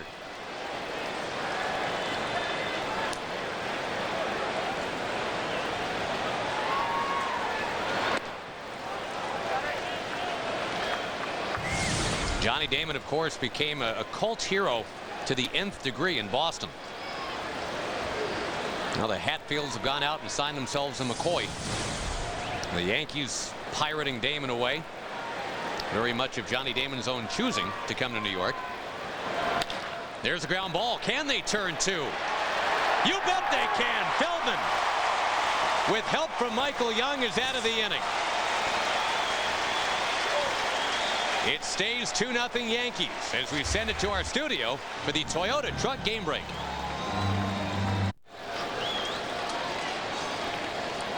Well, the Yankees got that Derek Jeter home run in the first inning, added a run in the 5th. It is a 2-0 game, bottom 7. Scott Feldman, 13 ground ball outs, double plays being turned behind him. Well, the Rangers, meantime, they've hit into double plays, had some untimely strikeouts with runners on. You get the sense that they are coiled and ready, but they just haven't struck quite yet against Mike Mussina. I think Scott's pitched a lot of good games this year. I think this is one of his best. I think this consistently for 7 innings was the best sinker that he's had all year. Didn't have his best curveball today. There's been games where he's had a better curveball, but he threw a lot of quality sinkers tonight. I think when you consider the team he's pitching against and the way he pitched, maybe one of his top 2 or 3 performances of the whole year, if not the best. The misfortune of being matched up against Mike Mussina, who's pitching a wonderful game tonight. Laird, who's flied out, and now Chris Davis to the plate. I think the other side of the curveball is he didn't need it as much tonight because of how well his sinker was moving and the way he was able to keep it down and get ground balls. Go with what's working. And Mussina doesn't give up many home runs, but I'm going to make the call right here. We got to get back in this game. I want to see if I can do my part.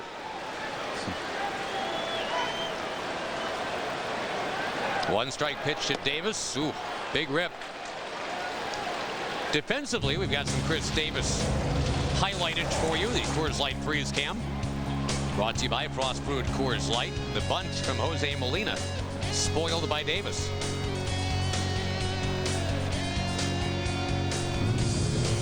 Now back live. A wave and a miss by Davis as Mike Mussina. Oh, maybe just might have his first inning without a base runner allowed. Well, Mussina's pitching a pretty nice ball game. He's given up 8 hits, but he's gotten the Rangers to swing at pitches just a little bit out of. That's not a terrible pitch, but it's a tough pitch to hit.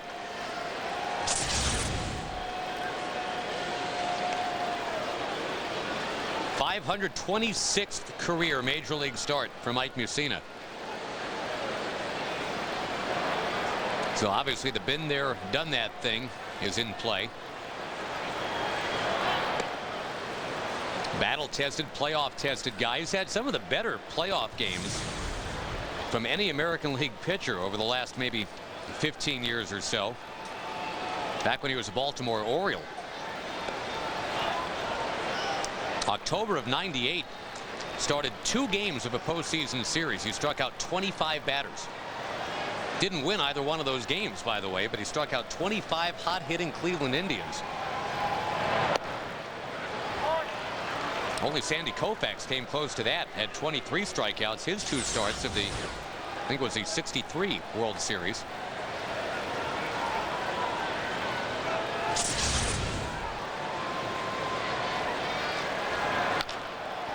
Vasquez, who had a 2-strike base hit last inning, or excuse me, 2 innings ago.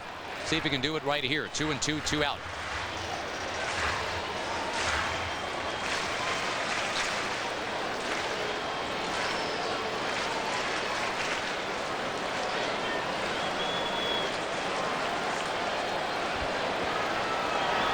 Vasquez, 2 strikes, caught.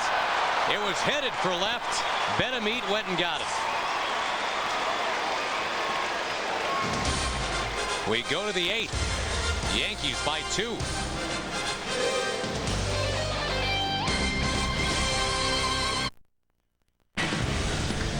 Time for the fruit of the loom feel for the game. Mike Mussina definitely has a feel for the game, and well, he's had that really since coming out of Stanford as a #1 pick of the Orioles. He just mixes up his pitches so well. His fastball, it's not like his fastball's dropped down to 84, 85 miles an hour. He can still get it up there at 90 miles an hour. And when you combine that with all the other assortment of pitches that he has, some of those fastballs that are swung at look like they're 95 miles an hour. Just a terrific outing for him. He was in trouble a few times. The Rangers had 8 hits, hit some balls hard, had a couple of men on 2 or 3 different times, but when he had to get outs, he got them. Jamie Wright takes over on the mound for the Rangers now. Scott Feldman, well, he went toe-to-toe with one of the greats of the game tonight, but he allowed 2 runs,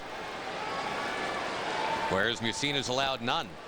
99 pitches from Mussina, and I think you can suggest, Tag, that the Rangers, you know, maybe their best chance tonight might be coming up. You got Kinsler, Catalanato, Young setting up Josh Hamilton, and that's the inning before you're going to see Mariano Rivera. Whether we see Mike Mussina or somebody else in the 8th, not sure about that quite yet, but one thing you do know, you don't want Rivera pitching with a lead. He has not blown a save yet this season. 1-2 to Jeter.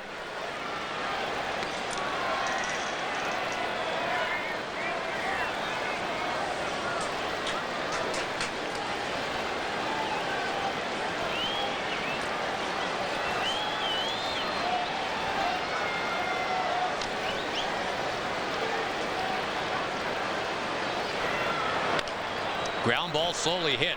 It'll be a tough play for Vasquez. Bare hand firing too late, despite the stretch from Davis. A beautiful play by Ramon. Bare-handed the ball, something on it, accurate. Just had too far to come to get it, and Jeter still runs too well.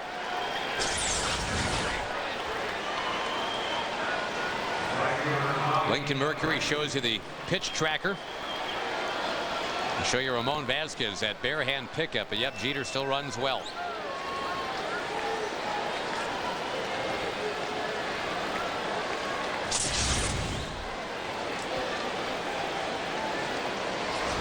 Bobby Abreu's got a 10-game hitting streak, and he comes up next.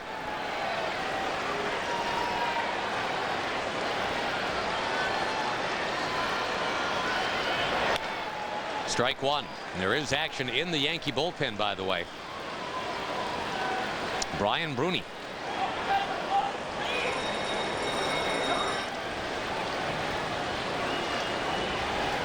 Abreu has been a guy that has done very well against Jamie Wright in the past. Close to a .400 career hitter against Jamie. 3 home runs, 3 doubles in 27 at-bats.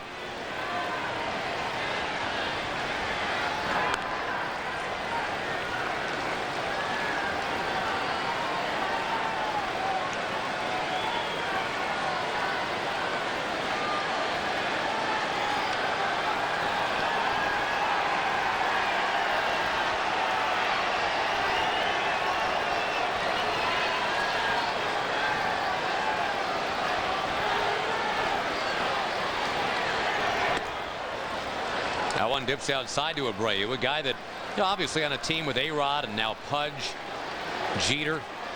This is not the guy that's going to lead the team in the headlines, but what a solid player is Bobby Abreu. Looking for a 10th straight season of 15 homers, 75 runs batted in, 20 steals. Only player who's ever done something like that is Barry Bonds. Runner goes, wave and a miss, the throw down, not in time. Boy, Jeter getting kind of half a night off tonight as a DH instead of the shortstop. He is having quite a night. Home run number 7 and stolen base number 7 tonight.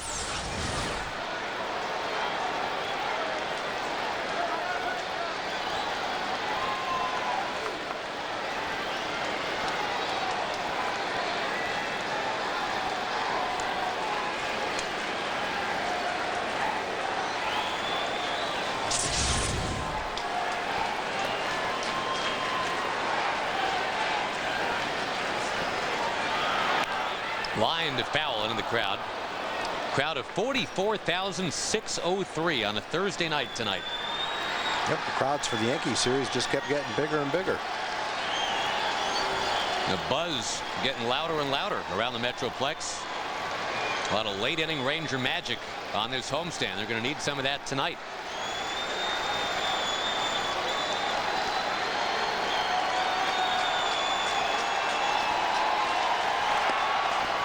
Your next chance to come see the Rangers live and in person, by the way, August the 15th, next Friday night, with first place Tampa Bay in town. 3-game series with the Rays, and the Tigers come in, then the Indians.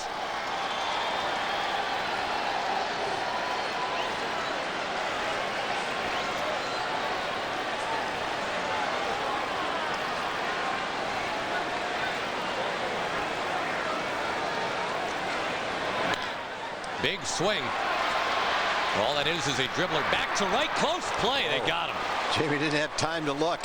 He took a look to see where Jeter was and just barely got Abreu. And now Alex Rodriguez to the plate with a runner at third, 1 out. He did not have the time to take his time right there.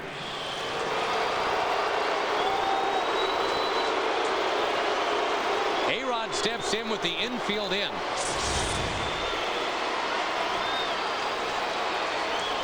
Trying to keep this thing 2-0. The Rangers have bottled up A-Rod this whole series. He doesn't need a hit, though, here necessarily. Fly ball of any depth would make it 3-0. But Jamie Wright, when he is right, is all about getting the ground ball.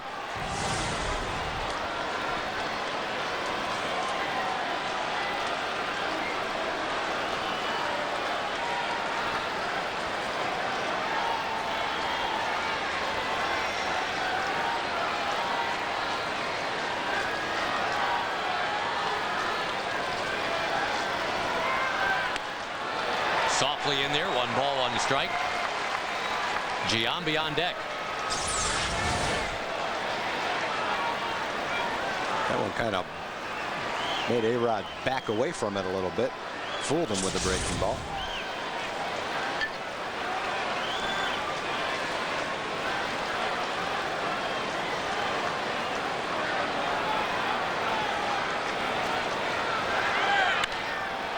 Boy, that thing went right at him.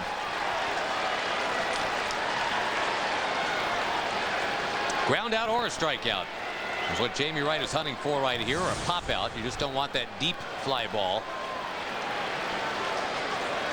Remember this year earlier, Hamilton was 13 for 13 at one point in this situation. A-Rod 13 out of 34.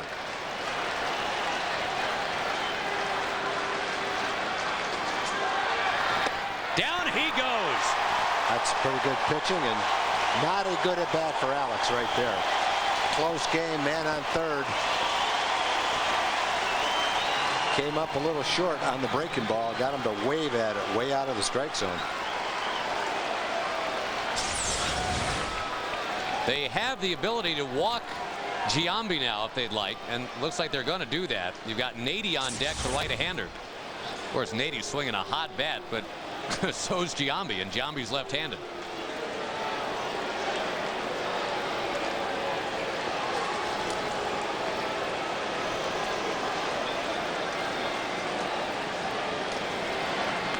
So a couple of former National Leaguers here, Nady and Wright, will square off.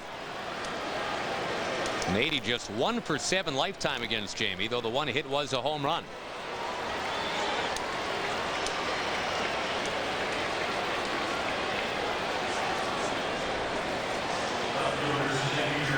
Melky Cabrera looks like he's going to run over there for Giambi at first base. So Giambi, yep, leaves the game. The Yankees will need a new first baseman going forward.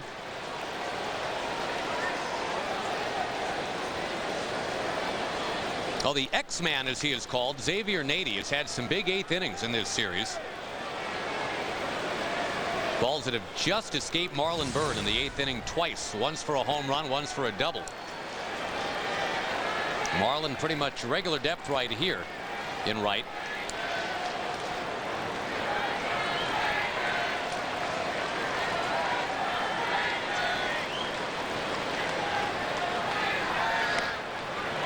Good curveballs right there from Jamie. No doubt. Alex saw a couple, and so did Nady.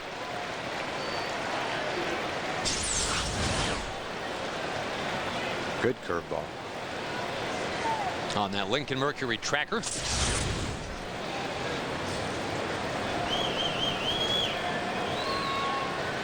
First and third, 2 out.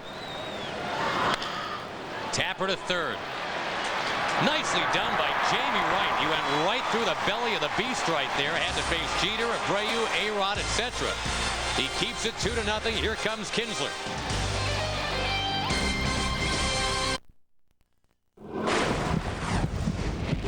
It would have to be Seinfeld. I watch the reruns all the time. I really love Seinfeld. I've got all the episodes on my iPod too, so even on the plane when we're traveling I watch them. But the one that's on now currently that I like is The Office. Oh, you're my boy, Cat. Brought to you by Dodge, your Texas truck stop. Catalanato and Kinsler will get things going for the Rangers here, and there's a new defensive alignment to tell you about. As we go on to the bottom of the 8th inning, Johnny Damon moves to left. Melky Cabrera stays in the game and plays center field.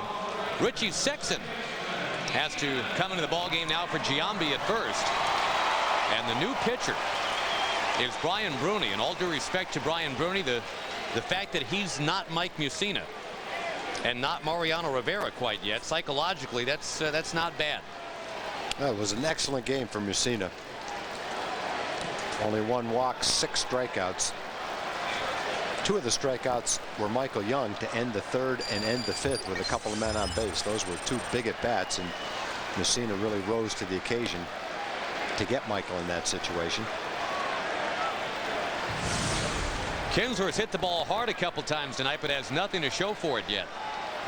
The Rangers have 8 hits tonight and have nothing to show for that.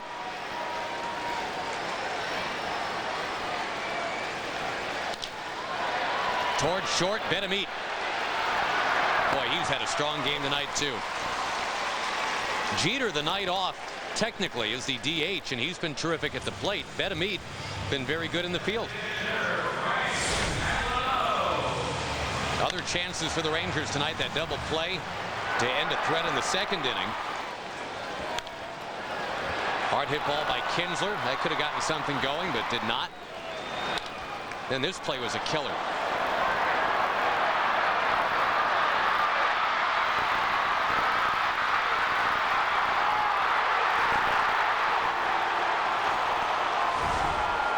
Brian Bruni got his man, apparently. He was out there to get Kinsler, and now with Damaso Marte ready in the bullpen, they're going to get Marte in.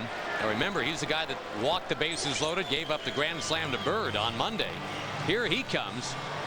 2-0 our score.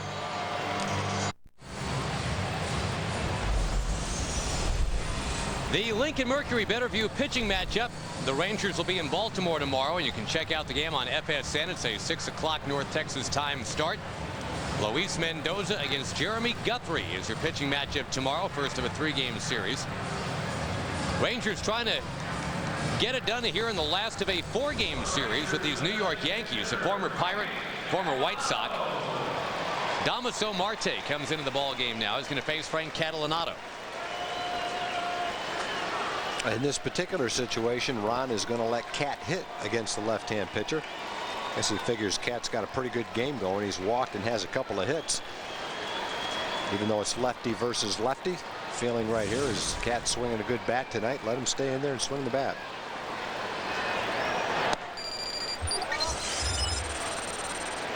Mike Mussina went the first 7 innings tonight and was strong as usual in this ballpark, trying to get to his 15th win of this 08 season. Now remember, the Rangers were very patient with Marte Monday night. Worked him over, loaded the bases on walks, and that set it up for Marlon Byrd, the walk-off winning grand slam.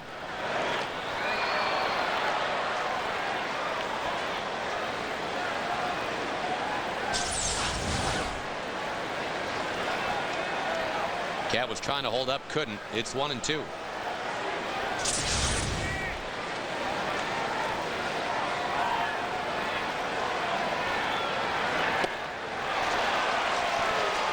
Two down.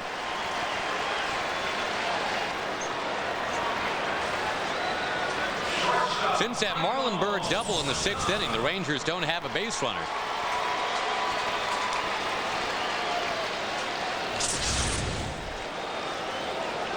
We'll see if Michael Young can find a way on and get Josh Hamilton up there. Michael Young hits it in the air right field, goes to the track, and that's where it dies. Hamilton left on deck. We are at the end of 8, and the Yankees continue to lead 2-0.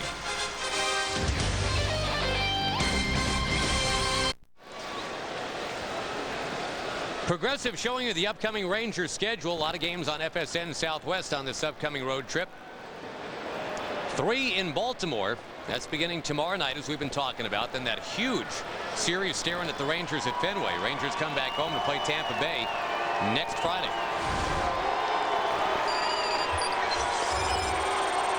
Ball 1 to Robinson Cano. This big crowd of 44,603 tonight. Well, those that had settled into their seats in the first inning saw a Derek Jeter home run. Only one other run tonight, a Johnny Damon RBI single in the 5th. And the Rangers, again, known for being the highest scoring team in baseball, and a team averaging closer to 7 runs a game at home this year than 6. Tonight they've got nothing through 8 innings, and they're going to have to go at Mr. Mariano Rivera in the 9th.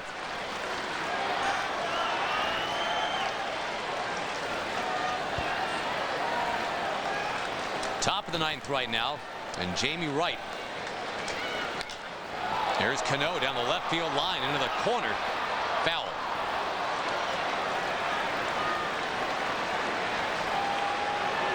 That's the guy you just don't want to have to face, although the Rangers do have a win against Rivera this year. He came on in a tie game, and the Rangers promptly untied it.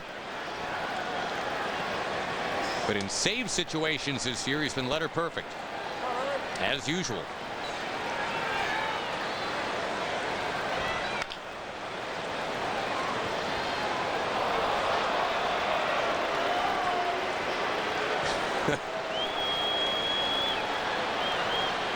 It's all right. She's made a couple of really nice plays tonight.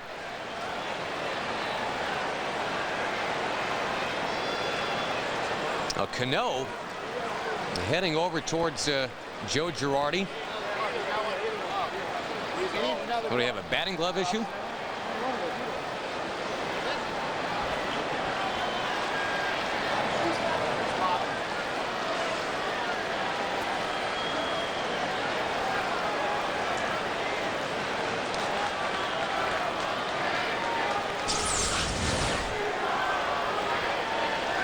She wants to make every play, Tag.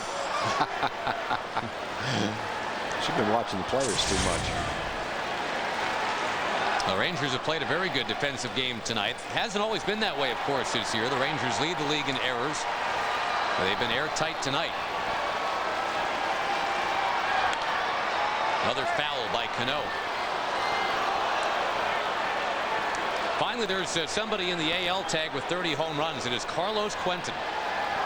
He's got that done tonight, though the White Sox are trailing the Tigers 5-3 in Chicago in the 8th. It's another team in the wild card mix, Chicago. Home runs have slowed down a little bit. Think back to about 6 weeks ago in the National League, the rate that Howard and Utley were hitting home runs, and now Howard's only got 32. Utley only has 28. Numbers like 43 or 44 could lead both leagues this year. That probably will. For a while, it looked like they were going to be upper 40s. 2-2 to Cano outside. Miguel Cabrera's hit number 21 in that game for Detroit. Curtis Granderson number 14. Tampa Bay and Seattle scoreless in the 3rd. The Rays have had a tough time winning on the road, as you may know, this year. Not so much at home.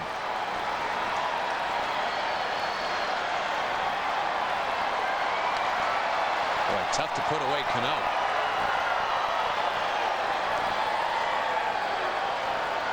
Toronto beat Oakland 6-4. The A's have completely wiped out. That's 10 straight losses for the Oakland A's. Wow.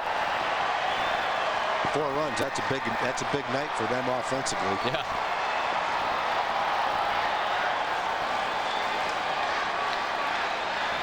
Again, the 3-2 to left field again. That takes off down the line and deep, off the wall, and waving at it as Boggs gets by him. That was going to be a double anyway for Robinson Cano. What an at-bat he put on Jamie Wright. That ball carried pretty well. He sliced that ball to left field all the way to the wall and off the wall. Cano had a terrible first half, but he's hot now. 3 more hits for him tonight.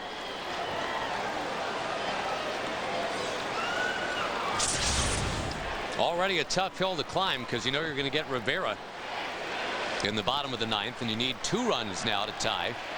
You don't want to give Rivera an extra run to work with.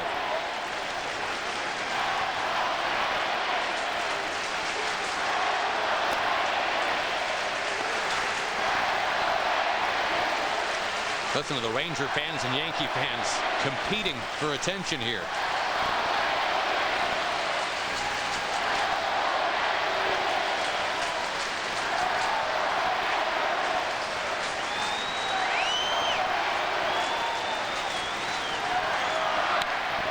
Jamie Wright's got it. Let's see if the Rangers can do to the Yankees what the Yankees did to them. Tag there, got him. Throw to first is not in time. Well, they got that lead, man. That's the important part. Jamie, as we said almost every time he pitches, he fields his position very well. They made a good play right there. Ramon threw the first one a little bit too quick, but the next throw was perfect. Ramon came toward the runner. They delivered the ball, and he was tagged. So when Ramon gets this ball right here, he throws it a little too quick, actually. Now Michael runs him down. Ramon comes toward the runner, and 1 throw, 1 tag, just the way you want to see it. And the best part is, what you want to see, the runner stays at first base, can't take the next base. Now a double play candidate up there, Jose Molina.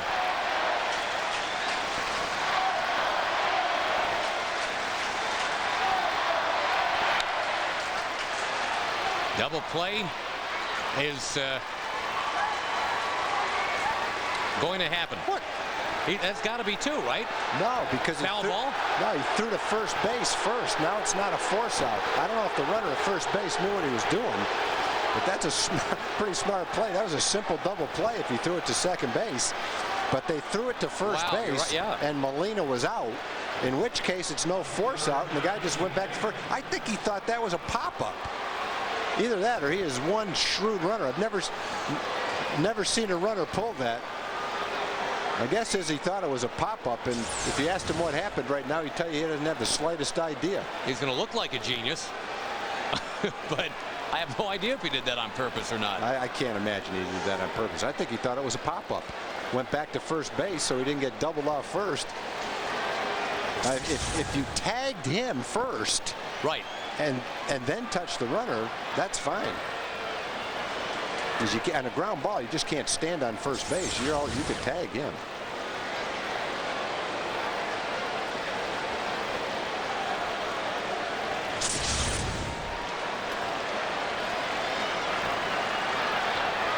Well, for a minute, they might have been calling foul ball, leading to the confusion, but no, that was definitely just a Baltimore chop. And the base runner just read the fact that it popped that high up, didn't see the chop part. So Jamie Wright's got a little bit of extra work to do here. Johnny Damon is batting.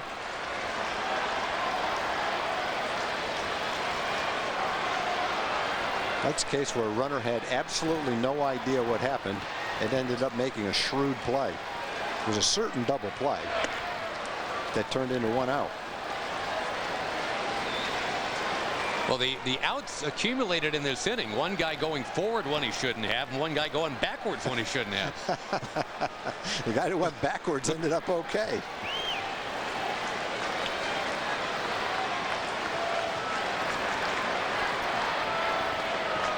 Well, it's been a strange series, so why not something like that?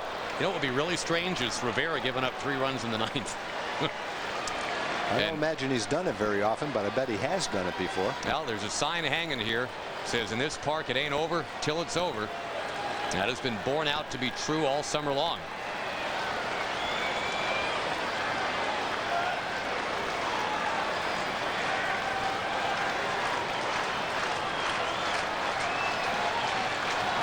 Rangers will try to put a little Yogi Berra on, of all teams, the Yankees. In the bottom of the 9th, and they're going to have Josh Hamilton up to lead off that inning. What's at stake? The Jack-in-the-Box wild card standings. The Rangers right now 6 behind Boston. 6 games left head-to-head with Boston.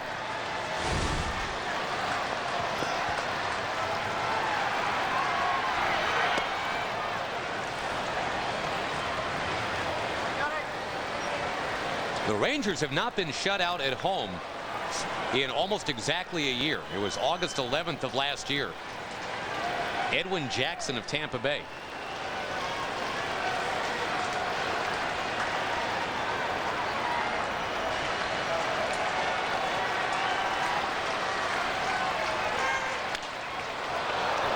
Fouled up into this big crowd. And again, this crowd been in the starters blocks all night, ready to celebrate a Ranger run or two. But Mike Mussina dampening all that. 7 innings of shutout baseball. Then the bullpen got it done in the 8th.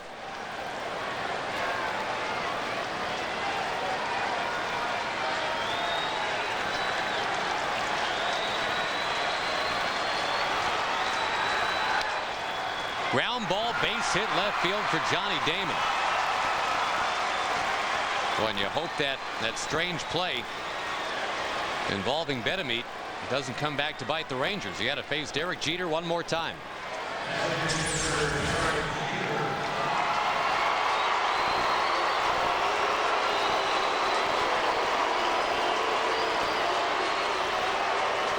Long relief outing for Jamie. 2 innings, not that long, but this will be his 40th pitch. Long inning for him, but could be a good rest for the rest of the bullpen anyway. Second night off in a row for Eddie Guardado. Second time that Josh Roop has been up tonight.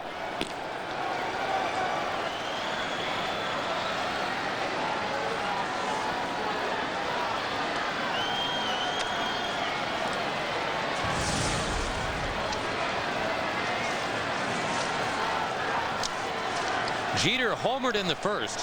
Has also walked, singled, and stolen a base tonight. Last chance for Ranger fans maybe to see Jeter at the plate this year.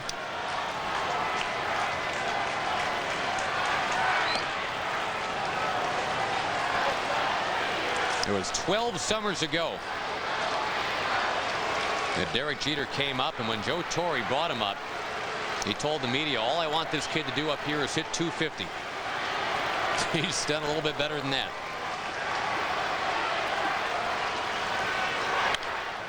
Ground ball. Kinsler was moving the wrong way on it. He was going to cover second base.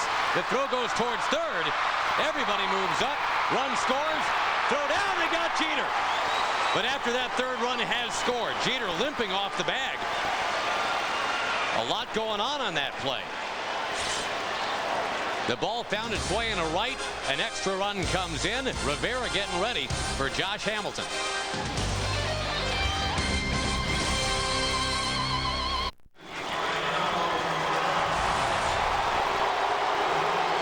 If you're looking for great seats to upcoming Ranger games, maybe you already have tickets, can't make a future game, go to TexasRangers.com, choose StubHub from the tickets menu. They'll walk you through what to do. Big crowd of 44,600 plus here tonight. And if they can rally right here, they'll have done something pretty enormous. Mariano Rivera is 27 out of 27 in save opportunities. One of the many numbers, or I guess sets of numbers tagged, that just boggle the mind. 5 walks, 60 strikeouts. Yeah, that's Dennis Eckersley territory right there. Walks, strikeouts, ERA, opponent's batting average. I don't know if anybody's ever done what he's done so far. Anything that approaches those same supporting numbers for 27 out of 27. I don't think anyone's gone through a season with more than 20 saves perfect, though. I may be wrong on that. But he's on his way to having maybe one of the best seasons ever for a closer. He's already had a Hall of Fame career. He's just kind of dotting the I right now. Got to face Josh Hamilton. The Rangers now need 3 to tie.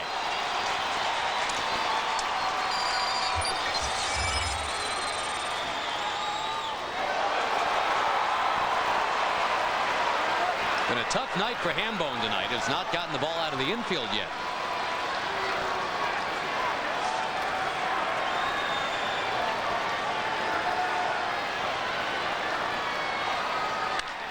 Hamilton to center field. And Melky Cabrera's got it. Gagne set the record for consecutive saves. Did he have one season where he was perfect, or was it a combination? It was in one perfect season. Yeah, over a stretch of 3 years with one perfect season. Wow. I believe in the middle. I take that back. I think that's right. He's in Gagne territory. 27 for 27.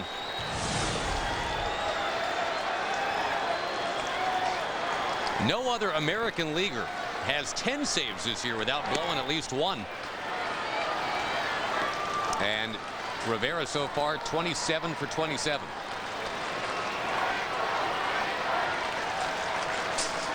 Bird, the last Ranger to have reached base. That was in the 6th inning.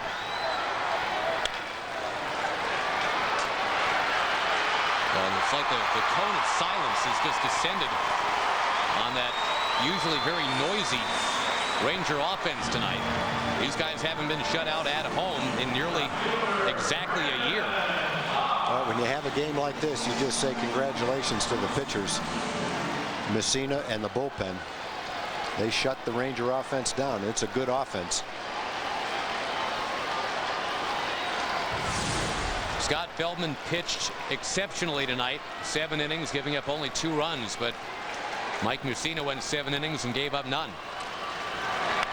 Yeah, if Scott goes 7 innings and gives up 2 runs in 17 starts at home next year, my guess is he's going to win a whole lot of ball games. That's just an aberration tonight.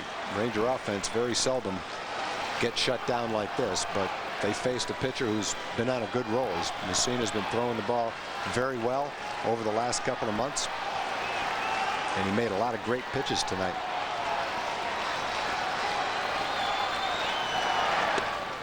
Only one extra base hit for the Rangers tonight. Actually, two. Marlon Byrd had them both.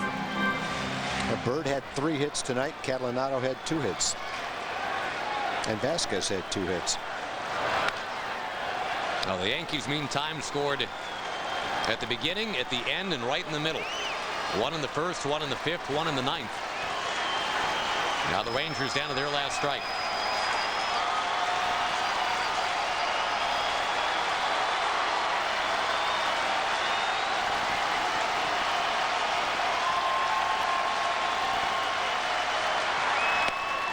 Got him. And the Yankees win tonight by the final of 3-0. It is still a winning homestand. The Rangers went 6-5, but boy, they were 6-3 at one point. They lose 2 straight to these New York Yankees. Dana and Mac are standing by. Rangers live straight ahead. Again, your final tonight. Yankees 3 and the Rangers nothing.